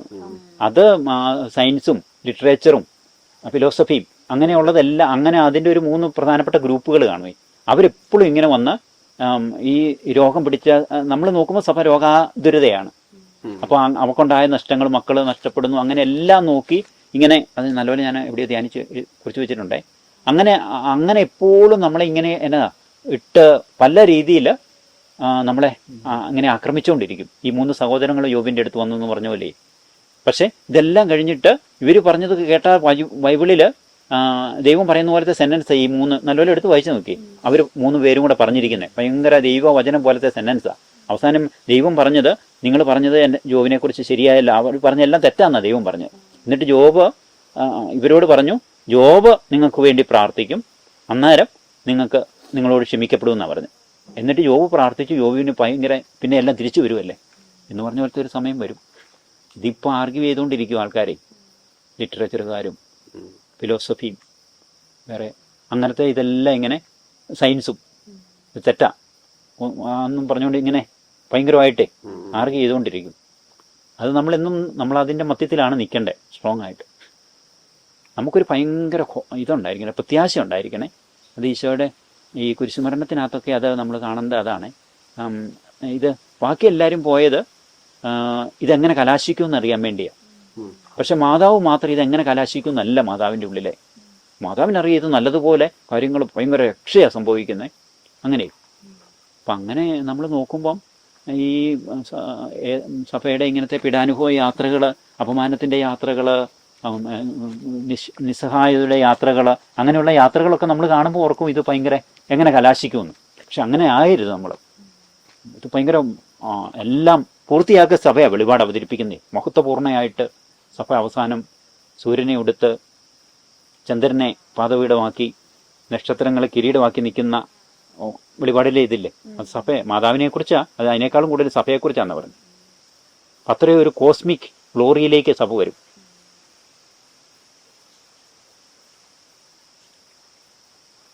നമുക്കൊരു രസമല്ലേ ഇങ്ങനെ ഒരു നല്ല എൻ്റെ ഉണ്ടെങ്കിലേ, നമുക്ക് നല്ല റിസൾട്ട് ആണെങ്കിൽ ഇതിൻ്റെ ഇടയ്ക്കുള്ള സഹനങ്ങൾക്ക് നമുക്കൊരു രസമാണ് എന്ന് പറഞ്ഞാൽ, അവസാനം ഒരു ഇതാണെങ്കിൽ ഇതിൻ്റെ ഇടയ്ക്ക് കിട്ടുന്ന എല്ലാ മഹത്വങ്ങളും ഒരു ഇതല്ലേ. പക്ഷേ അവസാനം വിജയമാണെന്ന് പറഞ്ഞാൽ ഇവരെ പരിഹസിക്കുന്ന എല്ലാ അവസാനം ഇത് ഭയങ്കര, അത് വലിയ ഇവരുടെയൊക്കെ ഹിസ്റ്ററി എടുത്ത് നോക്കിക്കേ. ആർക്കെങ്കിലും ഹിസ്റ്ററി വേണമെങ്കിൽ ചുമ്മാ ഇങ്ങനെ നടന്നെല്ലാം ശരിയായി എന്ന് പറഞ്ഞുകൊണ്ട് ഹിസ്റ്ററി അല്ലാതെ ഈ സഹിച്ചു പോയവൻ്റെ ആണല്ലോ വലിയ ഹിസ്റ്ററികൾ ഉണ്ടാക്കിയിരിക്കുന്നത്. അപ്പോൾ എന്ന് പറഞ്ഞതുപോലെ നമുക്ക് അത് വിൻസെൻ്റ് ചർച്ചിലും അങ്ങനെ പറഞ്ഞിട്ടുണ്ട് ഒരു ഇതേ, വിജയം ഉറപ്പല്ലാത്തവൻ്റെ ഇടയ്ക്കുള്ള ആഘോഷങ്ങൾക്ക് അർത്ഥമില്ല അല്ലേ. ഇപ്പോൾ ഇടയ്ക്ക് സ്ഥാനാർത്ഥികൾക്കൊക്കെ റിസൾട്ട് അറിയുന്നതിന് മുമ്പ് ഭയങ്കര സ്വീകരണവും വെടിക്കൂട്ടും എല്ലാം കൂടെ കൊടുത്തിട്ട് വല്ല കാര്യമുണ്ട്. അത് അവർക്കും അറിയാം, നമുക്കും അറിയാം, എല്ലാവർക്കും അറിയാം റിസൾട്ട് അറിയുന്നിടം വരെ. പക്ഷേ നമുക്ക് വിജയം ഉറപ്പായവൻ്റെ ഇടയ്ക്കുള്ള പരാജയങ്ങളും അപമാനങ്ങളും അങ്ങനെ ഒന്നും അല്ലെന്നേ. അപ്പം നമ്മളെ സംബന്ധിച്ച് നമുക്ക് വിജയം ഉറപ്പാണ് സഭയുടെ. അത് എങ്ങനെ കലാശിക്കും എന്നുള്ളൊരു പോക്ക് നമ്മൾ ഒരിക്കലും നമ്മുടെ ഹൃദയത്തിൽ എന്ന് പറഞ്ഞാൽ വിശ്വാസ തലത്തിൽ പോകരുത്. അതിൻ്റെ വിജയം ഉറപ്പാണ്. അതിന് ഈശോയുടെ ഭയങ്കര ആ കുരിശയാത്രയൊക്കെ ഈശോ അതൊരു വിക്ടറിയാണ്. കുരിശിൽ കിടന്നെന്ന് പറഞ്ഞുകൊണ്ടാണ് ഒരു സ്ത്രീ പറയുന്നത്. അവിടെ കുരിശിൽ കിടന്ന് ഭയങ്കര എല്ലാവരും കൂടെ എന്നെ പിടിച്ച് കെട്ടി ഞാൻ ആകെ പെട്ടുപോയെന്നുള്ള അവസ്ഥയിലല്ല ഈശോ കുരിശിൽ കിടക്കുന്നത്. അവിടെ മരണത്തിൻ്റെ മേൽ വിക്ടറി ആഘോഷിച്ചെന്ന്, സെലിബ്രേറ്റഡ് വിക്ടറി എന്ന് എഴുതിയിരിക്കുന്നു കുരിശിൽ കിടന്ന്. അങ്ങനെ വരണം. നമ്മൾ ഈ ഇതിനകത്തെല്ലാം ഇങ്ങനെ കിടക്കുമ്പോഴും നമുക്ക് ഒരു വിക്ടറി സെലിബ്രേഷനും കൂടെയാണ് ഇതേ ഉറപ്പുള്ളതിൻ്റെ ഒരു ഇടയ്ക്കുള്ള ഒരു സഹനത്തിൻ്റെ അത് അവസാനത്തെ പറ്റി കൃത്യമായിട്ട് വിഷയം ഉള്ളതുകൊണ്ടല്ലേ. നമുക്ക് സഭയ്ക്കും അങ്ങനെയുണ്ട്. എങ്ങനെ കലാശിക്കും എന്നുള്ള അവസ്ഥയല്ല. വെളിപാടിൽ അതാ വെളിപ്പെടുത്തിയിരിക്കുന്നത്. എല്ലാം പൂർത്തിയായെന്നല്ല പറഞ്ഞിരിക്കുന്നത്. വെളിപാടിൽ ഇതെല്ലാം കൂടി ഇങ്ങനെ വെളിപാട് നല്ലോണം എടുത്ത് വായിച്ചു നോക്കി, എല്ലാം പൂർത്തിയായെന്നാണ് പറഞ്ഞിരിക്കുന്നത്. നമ്മുടെ സമയത്തിൽ ഇതിങ്ങനെ നമ്മളിങ്ങനെ കടന്നു പോകുന്നതേ ഉള്ളൂ. നമുക്ക് വാക്കുകൊണ്ട് ഇപ്പം അതിനെ പറയാൻ പറ്റത്തില്ല. സഭ ഈശോയുടെ മണവാട്ടിയായിട്ട് സ്ഥിരീകരിക്കപ്പെട്ടു. മഹത്വപ്പെട്ടു. ഓൾറെഡി സഭ 3 വിജയസഭ, സഹനസഭ, സമരസഭ. നമ്മൾ സമരസഭയിലല്ലേ. വിജയസഭ ഉറപ്പായിട്ട് സ്വർഗത്തിലായി കഴിഞ്ഞു. സഹനസഭയിലുള്ളവർ ഉറപ്പായിട്ടും സ്വർഗത്തിൽ പോകും, ഇപ്പം സഹനത്തിലാവുന്നുള്ളൂ. സമരസഭയിലുള്ളവരുടെ അവസ്ഥ മാത്രം ഇച്ചിരി അത് വിശ്വസിച്ച് അത് നമ്മളെ എടുക്കണം. കാരണം നമ്മുടെ വിശയുടെ ഭൗതിക ശരീരമായതുകൊണ്ട് ചിലപ്പം ഈ പഴുപ്പൊക്കെ വന്ന് നമ്മൾ പോകുന്നു പറഞ്ഞ പോലെ ചിലപ്പം പഴുപ്പ് വരില്ലോ ശരീരത്തിൽ. പഴുപ്പൊന്നും നമ്മൾ പോകാതെ നമ്മൾ നോക്കണം പഴുപ്പായിട്ട്. അങ്ങനെ ഒരെണ്ണമുണ്ട്. ആ അങ്ങനെ പോവാം. ശരീരം പോകത്തില്ല. അതിന് കുഷ്ഠം പിടിച്ചാലും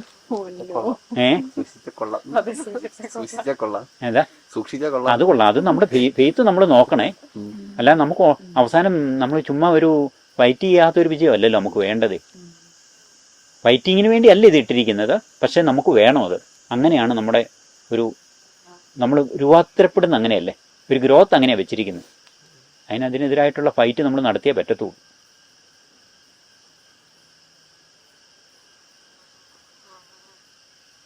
ബ്രദർ എങ്ങനെ പറഞ്ഞാൽ ഇതാണല്ലോ നമ്മുടെ വിശ്വാസം. ഈശോ നമ്മുടെ പാപങ്ങൾക്ക് വേണ്ടി കുരിശിൽ തറയ്ക്കപ്പെട്ട് മരിച്ചു. അപ്പൊ ശരിക്കും അതിന്റെ ശരിക്കുള്ള മീനിങ് എന്താ? ആ പുറമെ പറയുന്ന മീനിങ് എന്താ? നമുക്ക് ഈശോ മരിക്കുന്നിടം വരെ ആദത്തിന്റെ ഇത് കാരണമേ, ഹവ്വായുടെയും പാപം കാരണം സ്വർഗ്ഗം എല്ലാം അടച്ചു കിടക്കുമായിരുന്നു. നമുക്ക് സ്വാതന്ത്ര്യം ഇല്ലാത്തൊരവസ്ഥയുണ്ടായിരുന്നു. നമുക്ക് ഇപ്പം സ്വർഗം തുറന്നു, ഇപ്പം നമുക്ക് അല്ലെങ്കിൽ അടച്ചല്ലേ കിടക്കുന്നത് എന്ന് പറഞ്ഞതുപോലെ നമുക്ക് ശരിക്കും നമുക്ക് പറ്റിയല്ലാത്ത നമ്മുടെ ഇത് ആദത്തിന്റെ ഇതൊക്കെ വഴി മനുഷ്യവർഗത്തിലേക്ക് വ്യാപിച്ച അവസ്ഥകളെ, ദൈവമായിട്ടുള്ള അനുരഞ്ജനം ഇല്ലാത്ത അവസ്ഥകൾ, അങ്ങനെ ഇതിനകത്ത് ഒത്തിരി കാര്യങ്ങളുണ്ട്. അതെല്ലാം ഈശോ പൂർത്തിയാക്കി, ഈശോയുടെ ഇത് മരണം വഴി. പക്ഷെ പിന്നെ ഇത് ശരിക്കും മരിച്ച് ഈശോ നമുക്ക് എല്ലാവരെയും മരിച്ചായിരുന്നല്ലോ പാപം മൂലമേ. ആ മരിച്ച മനുഷ്യവർഗത്തെ മുഴുവൻ ഈശോ ജീവൻ ഉദ്ദേശിക്കുന്ന ആന്തരിക മരണം അതല്ല റോമാലേഖനത്തിൽ പറഞ്ഞിരിക്കുന്നത്. അവൻ മരിച്ചു, പാപത്തെ സംബന്ധിച്ചിടത്തോളം അവൻ എന്നേക്കും മരിച്ചു, അവൻ ജീവിക്കുന്നു, ദൈവത്തിന് വേണ്ടി എന്നേക്കും ജീവിക്കുന്നു എന്ന് പറയുന്ന നമ്മൾ പറയുന്ന ക്ലിനിക്കൽ ഡെത്ത് അല്ല ഇത്. പാപത്തെ സംബന്ധിച്ചുള്ള ഹ്യൂമൻ നേച്ചർ ഈശോ അബ്രാഹത്തിന്റെ സന്തതിയിൽ നിന്ന് സ്വീകരിച്ചല്ലോ. അപ്പൊ ആ നേച്ചർ പാപത്തിന്റെ നേച്ചറായി പോയല്ലോ ഹവ്വ വഴിയെ. അപ്പം അതിനെ മാറ്റണം. ആ നേച്ചറിനെ മാറ്റി നമുക്ക് വീണ്ടും നമുക്ക് ജീവൻ തന്ന് ഈശോയുടെ ഭൗതിക ശരീരത്തിലാക്കി ദൈവിക പ്രകൃതമൊക്കെ തന്ന് ഒത്തിരി രക്ഷയുടെ വലിയ കാര്യങ്ങളാതെ. അപ്പം അതിൻ്റെ ഒരു ബേസിക്കാണ് നമുക്ക് ഈ കുരിശുമരണത്തിൽ നമുക്കത് നേടി. അത് നമ്മൾ മാമോദീസായിലും മറ്റു കൂദാശകളിലൂടെയാണ് ശരിക്കും. അത് കാറ്റീസം നല്ലപോലെ നോക്കിക്കഴിഞ്ഞാൽ അതിനകത്തെല്ലാം ഇങ്ങനെ പറയുന്നുണ്ട്. മാമോദീസായിലാണ് ഈശോയുടെ കുരിശുമരണത്തോട് നമ്മൾ ഐക്യപ്പെട്ട് എന്നിട്ടാണ് പറയുന്നത് അവൻ്റേതുപോലൊരു മരണത്തോട് നിങ്ങൾ ഐക്യപ്പെട്ടാൽ അവൻ്റേതുപോലുള്ള ഒരു ഉദ്ധാനത്തോട് ഐക്യപ്പെടുമെന്നാണ്. അപ്പോൾ ഈശോയോട് കൂടി മരിച്ചാൽ ഈശോയോട് കൂടി ഉയർക്കും. ഈശോയോട് കൂടി അല്ല നമ്മൾ മരിക്കുന്നെങ്കിൽ ഈശോ ഇല്ലാതെ നമ്മൾ ഉയർക്കുമെന്നും വചനത്തിൽ ഇതാണ്. ഈശോയിലായിരിക്കുക എന്നുള്ളതിലാണ് അതിൻ്റെ വലിയൊരു കാര്യം കിടക്കുന്നത്. അപ്പം അതൊരു ക്ലിനിക്കൽ ഡെത്ത് മാത്രമല്ല, ഈ പാപത്തോടുള്ള എന്നേക്കുമായിട്ടുള്ള മരണമാണ്. അത് ഭയങ്കര പോയിന്റാണ് കേട്ടോ. എല്ലാം നമ്മൾ വചനം ആദ്യം തൊട്ട് ഇങ്ങനെ നല്ലപോലെ നമ്മളിപ്പം കുറേ അതും എല്ലാം വളർന്ന് കുറേ സൈക്കോളജിക്കലായിട്ട് പാപത്തെ നമ്മൾ ഗൗരവത്തിൽ എടുക്കാതെ പോകുന്നൊരു നിലയിലേക്ക് നമ്മൾ വന്നേ. അപ്പം അതുകൊണ്ട് ആ ബോധം പോയി പാപത്തെ തന്നെ നമ്മൾ അങ്ങ് ഡൈല്യൂട്ട് ചെയ്തിട്ട് ഒരു സൈക്കോളജിക്കൽ അപ്രോച്ച് ആയിപ്പോയി. അതുകൊണ്ട് ആ ഗൗരവം എല്ലാം പോയേ. പക്ഷെ വചനത്തിന്റെ ആദ്യം തൊട്ട് മനുഷ്യനുണ്ടായ ആദ്യത്തെ പ്രശ്നം തന്നെ പാപം വഴി നമ്മുടെ ജീവൻ പോയ പ്രശ്നമാണ് ഡിസ്കസ് ചെയ്തുകൊണ്ടിരിക്കുന്നത്. അത് പിന്നെ പ്രവചന എല്ലായിടത്തും നോക്കിക്കുക, അതാ അതിൻ്റെ പ്രധാന വിഷയമേ. അവസാനം ഇന്നലെ ഞാൻ മത്തായി സുവിശേഷം ഇങ്ങനെ വായിച്ചപ്പോൾ അതിനകത്ത് ഈശോ ജനിക്കുന്നതിൻ്റെ ഈശോയുടെ നാമകരണത്തിൻ്റെ തന്നെ അവൻ അവരുടെ പാപങ്ങളിൽ നിന്ന് രക്ഷിക്കുമെന്ന് പറഞ്ഞുകൊണ്ട് അതിനകത്ത് ആദ്യത്തെ ഈശോയുടെ പ്രവൃത്തിയെക്കുറിച്ച് തന്നെ ഇട്ടിരിക്കുന്നു. അത്രയും അത് വരുന്നത്. അത് പിന്നെ ജെറമിയായും ഇവരും എല്ലാം എടുത്താൽ നമുക്കുണ്ടായ പ്രശ്നം മുഴുവൻ ഈ പാപം മൂലം നമുക്കുണ്ടായതാണെന്നാണ് പറയുന്നത്. അത് നമുക്കും അറിയാം. അത് ഈ പാപത്തിൽ നിന്ന് നമ്മൾ ഈശോയുടെ കൂടെ പാപത്തോട് എന്നേക്കും മരിച്ച് ദൈവത്തിന് വേണ്ടി എന്നേക്കും ജീവിക്കുന്ന അത് നമ്മൾ ബോധപൂർവം നമ്മൾ മാമോദീസായി ചെയ്തു. അതിൻ്റെ കൃപയ അഭിഷേകം നമുക്കുണ്ട്. അതിനോട് നമ്മൾ ഇത് ചെയ്യണം, അതിന് നമ്മൾ ഐക്യപ്പെട്ട് അത് സ്വീകരിച്ച് കഴിയുമ്പോൾ നമ്മളിൽ ആ കൃപാപ്രവർത്തനം തുടങ്ങും. അത് ഉഴപ്പിക്കഴിയുമ്പോൾ നമ്മളിന്ന് ആ കൃപയുടെ ഇത് ഇല്ലാതെയായിപ്പോവും. ഇല്ലാതെയല്ല കുറഞ്ഞു പോവും. അതാണ് മാതാവിൽ അത് ഇങ്ങനെ ഒരു ഈശോയുടെ രക്ഷയുടെ ഇതിൽ മുന്നോട്ടേ മാതാവിന് കൊടുത്ത് മാതാവിൽ ഈശോയെ കൺസീവ് ചെയ്യുന്ന സമയമാകുമ്പോഴത്തേനും കൃപാപൂർണതയിലായെന്നാണ് പറയുന്നത്. അത് ദൈവം ഒരുക്കിയ ഓർണമാണ്. ദൈവത്തിന് ഒരാളെ ഒരുക്കാവല്ലോ. പക്ഷെ ഈശോയുടെ പീഡാനുഭവത്തിന്റെ കുരിശുമരണത്തിൻ്റെ യോഗ്യതകളാലാണ് അത് ഒരുക്കപ്പെടുന്നത്. അത് നമുക്കിപ്പോൾ ടൈമിലും സ്പേസിലും അത് പറയാൻ ഇച്ചിരി ബുദ്ധിമുട്ടുണ്ട്. വേണേൽ വണ്ടിയുടെ ഉദാഹരണത്തിൽ പറയാം. പഴയ വണ്ടികളൊക്കെ ഉണ്ടല്ലോ, വണ്ടികൾ ഇപ്പോഴത്തെ വണ്ടിയുണ്ട്, പഴയ ബസ്സൊക്കെ കണ്ടിട്ട് കാണുമായിരിക്കും, അല്ല ലോറി. അപ്പം അതിൻ്റെ ചക്രങ്ങൾ ഇവിടെയല്ലേ കിടക്കുന്നത്. നീ ശ്രദ്ധിച്ച് നോക്കി, സാറിന് കാറിൻ്റെ അല്ലായിരിക്കും, ചില വണ്ടികളുടെ ചക്രങ്ങൾ, ബസ്സിൻ്റെ ഒക്കെ ചക്രം ഇവിടെ കിടക്കുന്നു. പക്ഷെ ഡ്രൈവർ കുറേ കൂടെ മുന്നിലല്ലേ ഇരിക്കുന്നത്. ഡ്രൈവർ ചക്രത്തിന് മുമ്പേ ഡ്രൈവർ വന്നെന്ന് പറഞ്ഞിട്ട് അങ്ങനെ ചക്രം വന്നതുകൊണ്ടാണ് എന്ന് പറഞ്ഞാൽ ഈശോയുടെ പീഡാനുഭവത്തിൻ്റെ, ഈശോയുടെ രക്ഷാകര പ്രവർത്തികളുടെ യോഗ്യതകളാണ് ഈ മാതാവിന് അമലോൽപ്പയായിരിക്കാനും. അല്ലാതെ ഡ്രൈവറിന്റെ യോഗ്യതയിൽ, ചക്രത്തിന്റെ ഒരു യോഗ്യതയിലാണ് ഡ്രൈവർ ഈ ഫ്രണ്ടിൽ വന്നിരിക്കുന്നത്.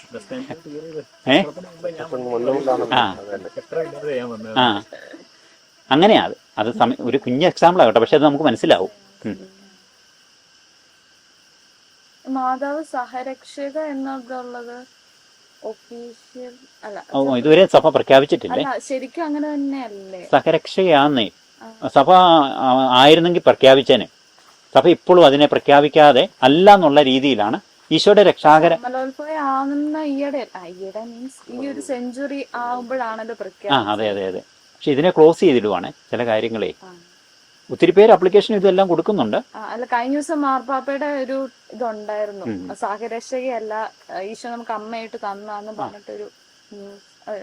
അതെ, നമുക്ക് അത് നമ്മളിപ്പം നമ്മൾ ഇതിനെക്കുറിച്ച് ഗൗരവത്തിൽ എടുക്കാതെ രക്ഷ എന്നുള്ളത് ഡിഫൈൻ ചെയ്താലേ മാതാവ് സഹരക്ഷയാണെന്ന് മനസ്സിലാക്കാൻ പറ്റത്തുള്ളൂ. ഇപ്പം രക്ഷയെക്കുറിച്ച് നമുക്ക് ഒരു ബോധ്യമില്ലല്ലോ. ഞാൻ 24 വർഷമായി ഇങ്ങനെ ഏറ്റവും ഡീപ്പായിട്ട് ഞാൻ ധ്യാനിച്ചു പോയ ഒരു വിഷയം രക്ഷയാണ്. നമ്മൾ ഉദ്ദേശിക്കുന്നത് പോലെയല്ല രക്ഷ. വചനത്തിൽ കിടക്കുന്ന കേട്ടോ, ഞാൻ ചിന്തിച്ച് പുതിയത് കണ്ടുപിടിച്ചതല്ല. വചനത്തിൽ നമ്മൾ ആകെ 1 or 2 സ്ക്രിപ്ചർ ടെസ്റ്റുകളെ നമുക്ക് രക്ഷയെക്കുറിച്ച് നമ്മൾ എടുക്കുന്നുള്ളൂ. കർത്താവായ യേശുവിൽ വിശ്വസിക്കുക, നീയും നിന്റെ കുടുംബവും രക്ഷപ്പെടും.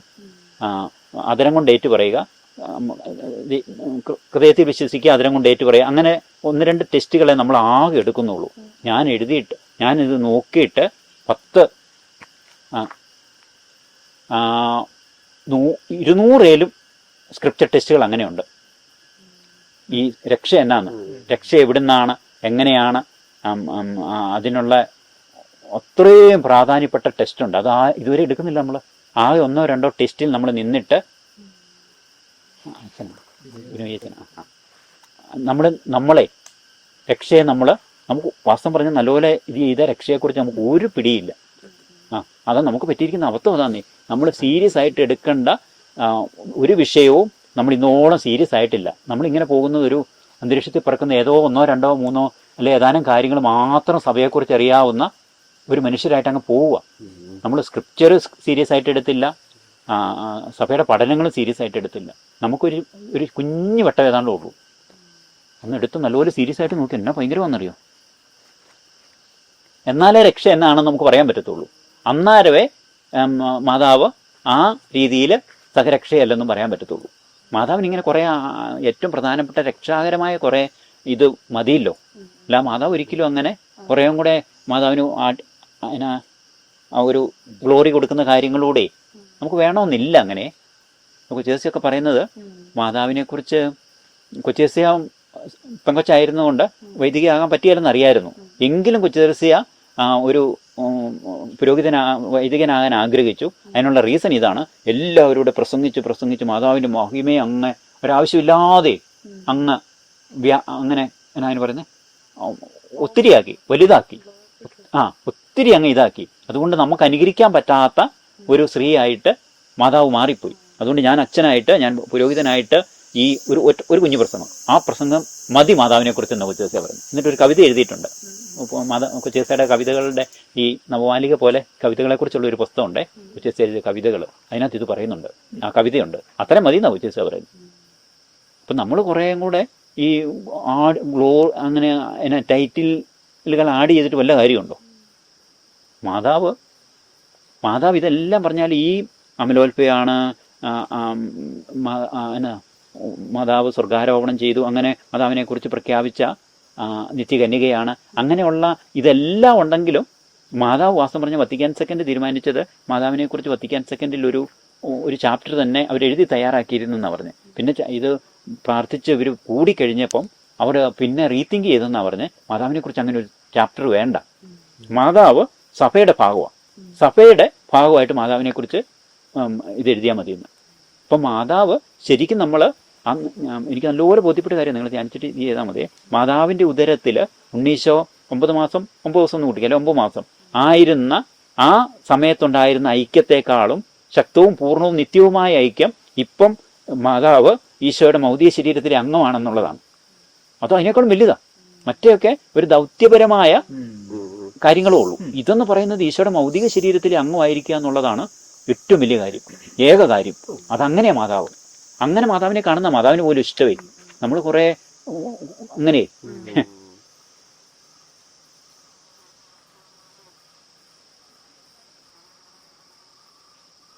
എന്തോ ഒരു കാര്യങ്ങളും പറയുന്നു. അല്ല ഇടയ്ക്ക് ഇങ്ങനെ ഷെയറിങ്ങിനകത്ത് ഇങ്ങനെ പറയത്തില്ല, നമ്മുടെ ഈ പാപം എന്ന് പറയുന്നതേ നമ്മുടെ ഒരു ഫൈനലായിട്ട് ലാസ്റ്റ് ഒരു സ്റ്റെപ്പ് നമ്മുടെ ഭാഗത്ത് നിന്ന് വരുന്ന ഒരു പ്രവൃത്തിയല്ല, അതിനു മുമ്പ് തന്നെ നമ്മുടെ ഉള്ളിൽ ഒരു പാപം നമ്മുടെ ഒരു പരിഗണന തുടങ്ങുമ്പോൾ തൊട്ടാണല്ലേ. അല്ല, നമ്മൾ അവസാനം ചെയ്യുന്ന പ്രവൃത്തി എന്നതിനേക്കാളും കൂടുതൽ അത് നമ്മൾ ഏറ്റവും ചോദിച്ചത് നന്നായി, ഏറ്റവും നല്ല ഒരെണ്ണമേ നമ്മുടെ ഉള്ളിലൊരു സജഷൻ വരുവേ. നല്ലപോലെ ശ്രദ്ധിച്ചാൽ നമുക്കറിയാം, നമ്മൾ നല്ലപോലെ കുമ്പസാരിച്ച് നല്ല ഒരു ഇതായിട്ട് പോകുന്ന ഒരു സമയത്ത് ഒരു ഭയങ്കര റോക്കറ്റ് വേഗത്തിലൊരു മെസ്സേജ് ഇങ്ങ് വരും. നമുക്ക് ഉള്ളിൽ അതറിയാം. അതിനോട് നമ്മൾ ആ മെസ്സേജിനെ അതിനോട് പരിഗണിക്കാൻ പോയ കഴിഞ്ഞാൽ തന്നെ നമ്മൾ പതുക്കെ അതൊരു ഇതായിട്ടാണ് വരുന്നത്. ഇപ്പം കൊറോണയുടെ വൈറൽ വരുന്ന പോലെ, അല്ല വൈറസ് വരുന്ന പോലെ ഒരു കുഞ്ഞായിട്ടേ വരത്തുള്ളൂ. തീരെ കുഞ്ഞായിരിക്കും, നമുക്ക് ഒരു പിടിയും കിട്ടത്തില്ല. ഇങ്ങനെ വന്നിട്ട് അത് നമ്മുടെ ഉള്ളിൽ കയറി പതുക്കെ പ്രോസസ്സ് തുടങ്ങും. അത് പ്രോസസ്സ് തുടങ്ങി അത് നടത്തി ആഗ്രഹമാക്കി അവസാനം അത് പാപത്തിന്റെ പൂർണ്ണതയിലായിട്ടായിട്ട് മരണത്തെ പ്രസവിക്കുന്ന ഒരു യാക്കോസിലിയ പറയുന്നത്. അപ്പൊ മരണത്തെ പ്രസവിച്ചില്ലേലും അവിടെ തെറ്റ് ചെയ്തു തുടങ്ങി. ഇപ്പൊ നമ്മുടെ ഉള്ളില് ഇപ്പം നിങ്ങൾ വിവാഹം കഴിച്ചെന്ന് കൂട്ടിക്കോ, അത് ഭയങ്കര വിവാഹം കഴിക്കാന്ന് പറഞ്ഞാൽ ഭയങ്കര വിവാഹത്തിലെ ആ വിശുദ്ധി എന്ന് പറയുന്നത് ഭയങ്കരമാണല്ലോ.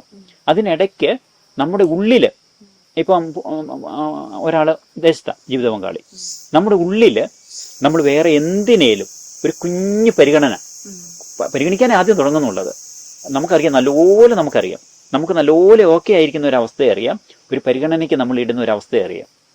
നല്ലപോലെ അറിയത്തില്ല, അത് ഓരോ കാര്യങ്ങളിലും ഉണ്ട് അങ്ങനെ. അല്ല, സ്കാൻ ചെയ്താൽ മതി ഉള്ളിലോട്ട്. ആ പരിഗണന തുടങ്ങുമ്പോഴേ പന്തികേട് തുടങ്ങി. കാരണം ഈ പരിഗണിക്കാൻ നമുക്ക് അവകാശമില്ല.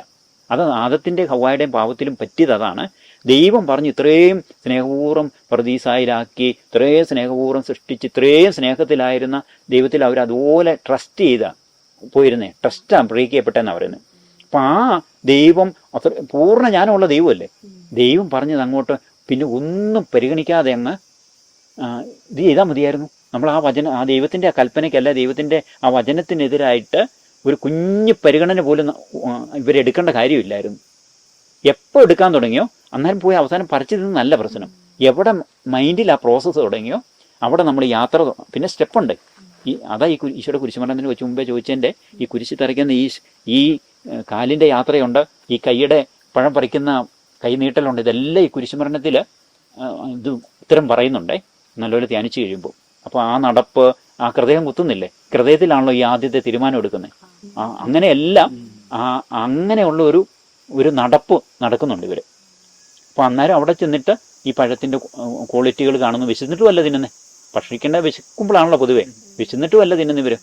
ഹവ്വായി അതിന് 3 ക്വാളിറ്റികൾ പറയുന്നുണ്ട്. അത് മരത്തിൻ്റെയാണ് പറയുന്നത്, പഴത്തിൻ്റെ അല്ല. മരത്തിൻ്റെ 3 ക്വാളിറ്റികൾ കണ്ടുകൊണ്ടാണ് പഴം പറിച്ച് തിന്നതെന്ന് പറയുന്നത്. അപ്പം നമ്മളിങ്ങനെ നമ്മുടെ യാത്ര ഇങ്ങനെ തിന്നിൻ്റെ ഈ ഒരേ യാത്രയാണ് നമ്മളിൽ നടന്നുകൊണ്ടിരിക്കുന്നത്. എപ്പം വചനത്തിൽ നിന്ന് മാറി നമ്മളൊന്ന് ചിന്തിക്കാൻ തുടങ്ങിയോ അന്നേരം നമ്മൾ ആ ഒരു ഇതിലേക്കായി. പിന്നെ വിജയിക്കുക അത്ര എളുപ്പമല്ല.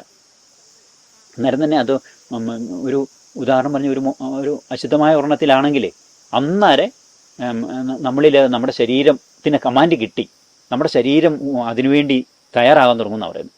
ശരീരമേ അതിനുവേണ്ടി കമാൻഡ് കിട്ടിക്കഴിഞ്ഞു. നമ്മൾക്ക് അയവുണ്ടെന്നുള്ള ശരീരത്തിന് മനസ്സിലായി. ആ കമാൻഡ് കമ്പ്യൂട്ടറിന് മനസ്സിലാകുന്ന പോലെ അന്നേരം അതിനുള്ള ബാക്കി മെസ്സേജുകൾ ഭയങ്കരമായിട്ടും പിന്നെ ഭയങ്കര ശരീരവും ബ്രെയിനും ഒക്കെ ഭയങ്കര സംഭവങ്ങളല്ലേ. പ്രോസസ്സ് തുടങ്ങിക്കഴിഞ്ഞു. പിന്നെ പിന്നെ നമ്മുടെ കൺട്രോളിൽ നിന്ന് പോയി പോയി നമ്മുടെ പതുക്കെ പതുക്കെ നമ്മുടെ കൺട്രികളിൽ നിന്ന് പോകും. പിന്നെ നമ്മളെ കിഡ്നാപ്പ് ചെയ്യുന്നത് പോലെ നമ്മൾ അതിൽ പോയി നിബന്ധിക്കും. പിന്നെ അങ്ങ് അവിടെയാണ് നമ്മുടെ സ്വാതന്ത്ര്യമേ. ഈ സ്വാതന്ത്ര്യം എന്നൊക്കെ പറയുന്നത് നമ്മളിപ്പോൾ സ്വാതന്ത്ര്യത്തെ എന്ന് പറഞ്ഞാൽ തിന്മയും നന്മയും ബൈബിളിലും ഉണ്ട് അങ്ങനെ. അതൊരു ആദ്യത്തെ ഇതിലും ഉള്ളേ തിന്മയും നന്മയും തിരഞ്ഞെടുക്കാനുള്ള ഒരു സ്വാതന്ത്ര്യം പോലെ നമ്മുടെ ഉള്ളിൽ കിടക്കുന്നത്. പക്ഷേ ശാലശൂന്യാളിനും ഒക്കെ പറയുന്നത് ഇപ്പം നമ്മുടെ മുമ്പിൽ ഗുഡ് ബെറ്റർ ബെസ്റ്റ് വെക്കുവാണെങ്കിൽ നമ്മൾ ഗുഡ് തിരഞ്ഞെടുത്താൽ ആരും നോക്കുമ്പോൾ ഒരു പ്രശ്നവുമില്ല, നല്ലതാ. പക്ഷേ ഗുഡ് തിരഞ്ഞെടുത്താൽ അവിടെ ധാർമ്മിക പാവമാണെന്ന് പറയുന്നത്. കാരണം ബെസ്റ്റ് നമ്മുടെ മുമ്പിലിരിക്കുമ്പം നമ്മൾ ഗുഡിനെ തിരഞ്ഞെടുക്കുന്നുള്ളെങ്കിൽ അത് വലിയ തെറ്റല്ലേ? അങ്ങനെ ഉണ്ടെന്നാണ് പറയുന്നത്. ഓരോ കാര്യത്തിലും അങ്ങനെ അത് ധ്യാനിച്ച ഒത്തിരി കാര്യങ്ങളുണ്ട് അങ്ങനെ. അപ്പം അത് നമ്മുടെ മുമ്പിൽ നമുക്ക് മുമ്പിൽ ദൈവം വെച്ചിരിക്കുന്ന ആ ബെസ്റ്റിനെ തിരഞ്ഞെടുക്കുക എന്നുള്ള ആ ഒരെണ്ണത്തിലേക്കാണ് നമ്മൾ പോകേണ്ടത്. സ്കാൻ ചെയ്താൽ അറിയാം നമ്മുടെ ജീവിതം മുഴുവൻ ഇങ്ങനത്തെ ഈ തിരഞ്ഞെടുപ്പുകളിലാണ് ഇങ്ങനെ നമ്മൾ പോയിക്കൊണ്ടിരിക്കുന്നതേ. നമ്മുടെ ഉള്ളിൽ ഈ ഓരോന്നും ഉള്ളിൽ ഏതെങ്കിലും ഒരു പ്രോസസ്സ് നടന്നുകൊണ്ടിരിക്കുക. നമ്മുടെ ഉള്ളിൽ വിശ്രമിക്കുന്നില്ല ഒരിക്കലുമേ. ഒന്നെങ്കിൽ എളിമയ്ക്കെതിരായിട്ടുള്ള അഹങ്കാരത്തിൻ്റെ ഇങ്ങനെ ഭയങ്കര യുദ്ധം നടന്നുകൊണ്ടിരിക്കും, അല്ലെങ്കിൽ ശുദ്ധതയ്ക്കെതിരായിട്ടുള്ള ശുദ്ധതയാണ് നമുക്ക് വേണ്ടേ, അതിനെതിരായിട്ടുള്ള കാമത്തിൻ്റെ പ്രവൃത്തികൾ നടന്നുകൊണ്ടിരിക്കും, അല്ലെങ്കിൽ സ്നേഹത്തിനെതിരായിട്ടുള്ള വെറുപ്പിൻ്റെ പ്രവൃത്തികൾ നമ്മളോട് നടന്നുകൊണ്ടിരിക്കും. നല്ലപോലെ നോക്കി ഇത് മൂന്നിലേതിലുമാണ്. അത് പാസ്റ്റിലേക്കും ഫ്യൂച്ചറിലേക്കും ഉള്ളതാണ്. നല്ലപോലെ സ്കാൻ ചെയ്താൽ അതാണ് നമ്മൾ പ്രശ്നം നമ്മൾ നടക്കുന്നത്. അതിനെ നമ്മൾ എങ്ങനെ ധീരമായിട്ട് നേരിടും എന്നുള്ളതാണ്. നല്ലപോലെ നോക്കിയാൽ അത് പിടികിട്ടത്തുള്ളൂ. പിടികിട്ടിയാൽ നമുക്കതിനെ നമുക്ക് ഓരോന്നും അവോയ്ഡ് ചെയ്യാൻ. ഇപ്പം നമ്മൾ പാവത്തെയും പാവ സാഹചര്യങ്ങളെയും വെറുത്തുപേക്ഷിക്കാനല്ല നമ്മളോട് പറഞ്ഞിരിക്കുന്നത്. അപ്പം നമ്മൾ പാവ സാഹചര്യത്തിലേക്ക് നമ്മൾ പോകുക എന്നുള്ളത് നമ്മളിൽ ഒരു ആത്മവഞ്ചനയുണ്ട്. നമ്മളിൽ നല്ലപോലെ നോക്കിയാൽ നമ്മൾ ഒരു ആത്മവഞ്ചന ധ്യാനം നമ്മളിൽ നടക്കുന്നുണ്ട് എപ്പോഴും. നല്ലപോലെ നോക്കിയാലേ എന്നിട്ട് നമ്മൾ ഭയങ്കര പാവമായിട്ട് ദൈവത്തിന് മുമ്പിൽ അഭിനയിച്ചിട്ട് നമ്മൾ തെന്നുന്ന സ്ഥലത്ത് പോയി നിൽക്കും. എന്നിട്ട് നമ്മൾ പ്രാർത്ഥിക്കുന്നുണ്ടോ എന്ന് ചോദിച്ചാൽ പ്രാർത്ഥിക്കും, ദൈവമേ വീഴാതെ കാത്തുകൊള്ളണേ. പക്ഷെ നമ്മുടെ അങ്ങനെയാണ് നമ്മൾ പലപ്പോഴും ചെയ്യുന്നത്. ആ പ്രാർത്ഥന ദൈവത്തിന് കേൾക്കാനും പറ്റത്തില്ല അങ്ങനെ.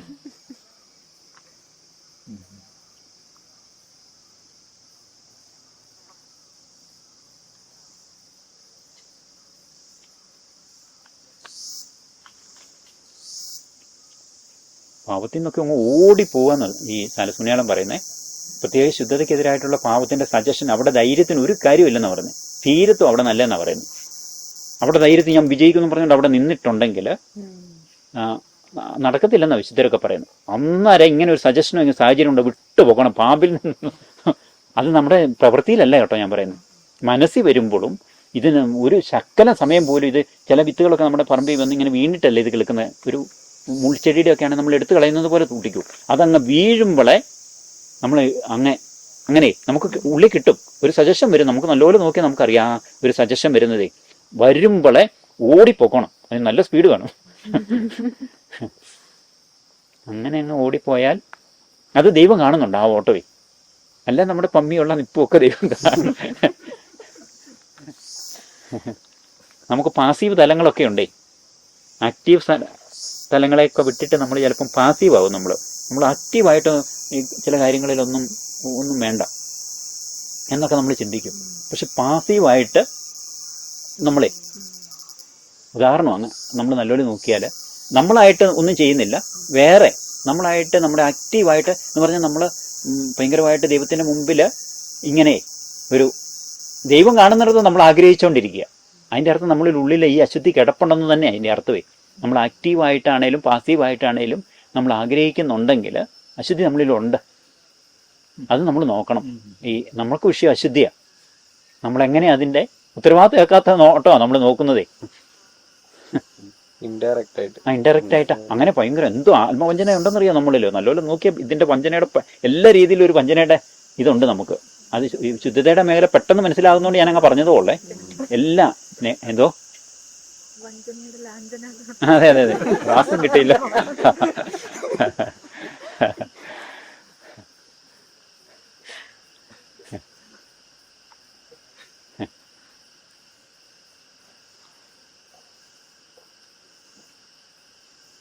അതാ ഈശോ പറഞ്ഞു, ചെറിയ കാര്യങ്ങളിൽ വിശ്വസ്തനായിരിക്കുന്നവരെ വലിയ കാര്യങ്ങളിലും വിശ്വസ്തനായിരിക്കും.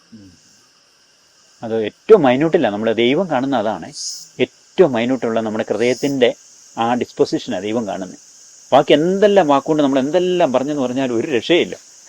നമുക്കും അറിയാമല്ലോ, നമ്മളും നമ്മുടെ മനസ്സാക്ഷിയും ദൈവവും കാണുന്ന ഒരു നല്ല തല നമുക്കറിയാം. നല്ലപോലെ നോക്കിക്കഴിഞ്ഞാൽ അവിടെ ക്ലിയർ ആണോ ക്ലിയറാ.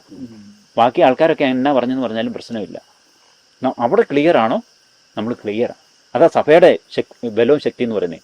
ദൈവവും മനസ്സാക്ഷിയും കാണുന്നിടത്ത് സഭ ക്ലിയർ എപ്പോഴും എന്ന് പറഞ്ഞാൽ പ്രീച്ചിങ്ങിൽ അവരുടെ അവയവങ്ങൾക്കും അവരുടെ മെമ്പേഴ്സിനും ചിലപ്പം തെറ്റുപറ്റുമായിരിക്കും.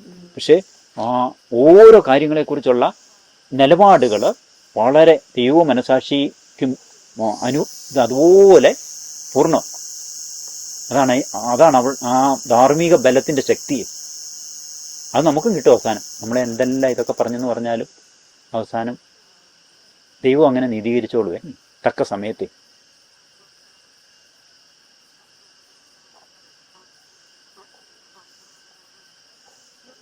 കുഞ്ഞു കുഞ്ഞു കാര്യങ്ങളിൽ അങ്ങനെ കുഞ്ഞു കുഞ്ഞു കാര്യങ്ങളിൽ നമ്മുടെ സൂക്ഷ്മതയിലേക്ക് നമ്മൾ പോയിട്ട് സ്നേഹമാണ് ഇതിൻ്റെ എല്ലാ അടിയൊഴുക്ക്. സ്നേഹത്തിൽ നിന്നാണ് നമ്മൾ മാറുന്നത്. ഒരു കുഞ്ഞു പാവം പോലും സ്നേഹത്തിൽ നിന്ന് നമ്മളെ സെപ്പറേറ്റ് ചെയ്യുമെന്ന് പറയുന്നത്. ഈ മോർട്ടൽസിന് അങ്ങനെ കാറ്റിക്സിനകത്ത് പറയുന്ന ഇത് കൂട്ട് പാവത്തെക്കുറിച്ചുള്ള ഇതുണ്ടേ. ആ ഭാഗങ്ങൾ എടുത്തുനിന്ന് വായിച്ചു നോക്കിയാൽ അറിയും. ഞാനെല്ലാം കൂടെ ഒരുമിച്ച് പലയിടത്തും അത് കിടക്കുന്നത്. ഇതെല്ലാം കൂടെ ഒരുമിച്ച് നോക്കിയാൽ അവിടെ എല്ലാം സ്നേഹത്തിൻ്റെ ഇതാണ് പറയുന്നത്. നമ്മളിൽ ഒരു നമ്മൾ രഹസ്യത്തിൽ ചെയ്യുന്ന ആണ് നമ്മൾ ഒട്ടും അല്ലെന്ന് പറയുന്നത് പോലും ഈ നമ്മൾ ഈശോയുടെ ഭൗതിക ശരീരത്തിൽ നമ്മളെ അംഗങ്ങളാക്കിയിട്ടുണ്ടല്ലോ. ഒരു കമ്മ്യൂണിയൻ ഓഫ് സെയിൻ്റ് എന്നൊക്കെ പറയുന്ന അവസ്ഥയ്ക്ക് ഭയങ്കര ബ്രേക്ക് ഉണ്ടാകുമെന്ന് പറഞ്ഞു. കുഞ്ഞാണെങ്കിൽ പോലും വളരെ കുഞ്ഞായിട്ട് നമുക്ക് നോക്കും, പക്ഷേ അത് ഭയങ്കരമായിട്ട് അതിനെ ബാധിക്കും. അത് അങ്ങനെ ഒരു പെർഫെക്ഷൻ്റെ ഇതുണ്ട് കേട്ടോ. ഈ വിമാനത്തെക്കുറിച്ചൊക്കെ അങ്ങനെ പറയാറുണ്ട്. അത് എയറോനോട്ടിക് പഠിച്ച പിള്ളേർ, നിങ്ങളാരും പഠിച്ചവരുണ്ടോ? പഠിച്ചവർ പറഞ്ഞത് ഈ വിമാനത്തിന് അതിൻ്റെ പുറത്ത് ഒരു പോറലുണ്ടെങ്കിൽ പോലും പറക്കത്തില്ലെന്നാണ് പറയുന്നത്. അതിൻ്റെ ഫ്രെയിമിന് ഒരു പോറലുണ്ടെങ്കിൽ പോലും അതിൻ്റെ പറക്കെ ബാധിക്കുമെന്നാണ് പറയുന്നത്. അപ്പം അങ്ങനെ ഒരു പ്രശ്നമുണ്ട് നമ്മുടെ ആത്മാവിൻ്റെ പറക്കലിനും. അങ്ങനെയുണ്ട്. ഇവർ എയറോനോട്ടിക് പഠിച്ച 2 പേരങ്ങനെ ഇവിടെ പറഞ്ഞ്. ഇല്ലേലും ആത്മീയതയുടെ മേഖലയിൽ അങ്ങനെയുണ്ട്. ഒരു ചെറിയൊരു പോറലുണ്ടെങ്കിൽ അതിൻ്റെ ക്വാളിറ്റി ഇല്ല. പിന്നെ നമ്മുടെ ഒരു ഡ്രസ്സാണെങ്കിൽ പോലും നമ്മുടെ ഇവിടെ ഉണ്ടാക്കുന്നതിന് ഒരു ഇത് അതിനു പറയുന്നത് നൂല് അങ്ങോട്ട് കയറി ഇറങ്ങി കഴിഞ്ഞാലേ നമുക്ക് അല്ലെങ്കിലൊക്കെ കിടക്കുന്നത് അങ്ങോട്ട് എക്സ്പോർട്ട് ചെയ്യത്തില്ലല്ലോ, പോകും ഒന്നാരെ. അങ്ങനെയുണ്ട്. ചെക്ക് എഴുതുമ്പോഴാണ് നമുക്ക് ബാക്കിയുള്ള കാര്യത്തിലല്ലേ ഉള്ളൂ. ചെക്ക് എഴുതുമ്പോഴേ ഒരു ഓവർ റൈറ്റിംഗ് വന്നാൽ എല്ലാം മനസ്സിലാവും, പക്ഷെ പറഞ്ഞിട്ട് കാര്യമില്ല. വേറെ ചെക്ക് എഴുതിക്കൊണ്ട് വരാനേ പറയല്ലേ. ഭയങ്കര അങ്ങനെയല്ലേ. ഞാനതൊക്കെ ഓർക്കുടക്കി. അതിനൊക്കെ നമുക്ക് എന്തേലും ശ്രദ്ധയും ഇതും ഉണ്ട് നമുക്ക്. ഒരു ഓവർ റൈറ്റിംഗ് വരാതെ അല്ല ചെക്ക് ലീഫ് പോവും. എനിക്കങ്ങനെ പറ്റിയിട്ടുള്ള എനിക്ക് വീട്ടിലെ ആവശ്യത്തിന് വേണ്ടി ഇങ്ങനെ പോയപ്പം വണ്ടിക്കൂലിയൊക്കെ മുടക്കി അങ്ങ് പാലായിലും കണ്ടായിരുന്നു. പാലായി ചെന്നപ്പോൾ ഇതൊരു ഓവർ ലൈറ്റിംഗ് ഉണ്ട്. പിന്നെ തിരിച്ച് അതേപടി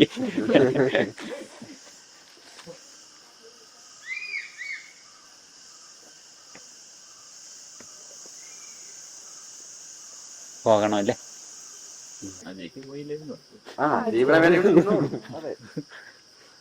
ഉച്ചക്കെത്താമെന്ന് പറഞ്ഞിറങ്ങിയതാ. നാളെ ഉച്ച ഉണ്ടല്ലോ, നാളെ കഴിഞ്ഞ് ഉച്ചയുണ്ട്. അതെ അതെ അതെ.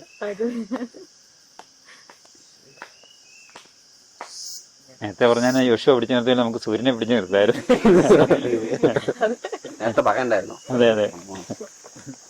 റിവേഴ്സ് അടിക്കാൻ പറ്റുമോ? ഇനി എല്ലാം പറ്റും. ദൈവത്തിന് എല്ലാം സാധ്യം.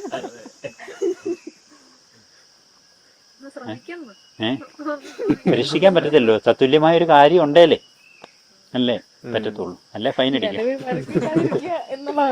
അല്ല ട്രെയിനിൽ ഇങ്ങനെ നമ്മള് ചെയിൻ വലിക്കാം, പക്ഷെ തത്തുല്യമായ കാര്യമില്ല, നമുക്ക് ഫൈൻ അടിക്കും, ഭയങ്കര ശിക്ഷ വരും എന്ന് പറഞ്ഞ പോലെ ഇതും.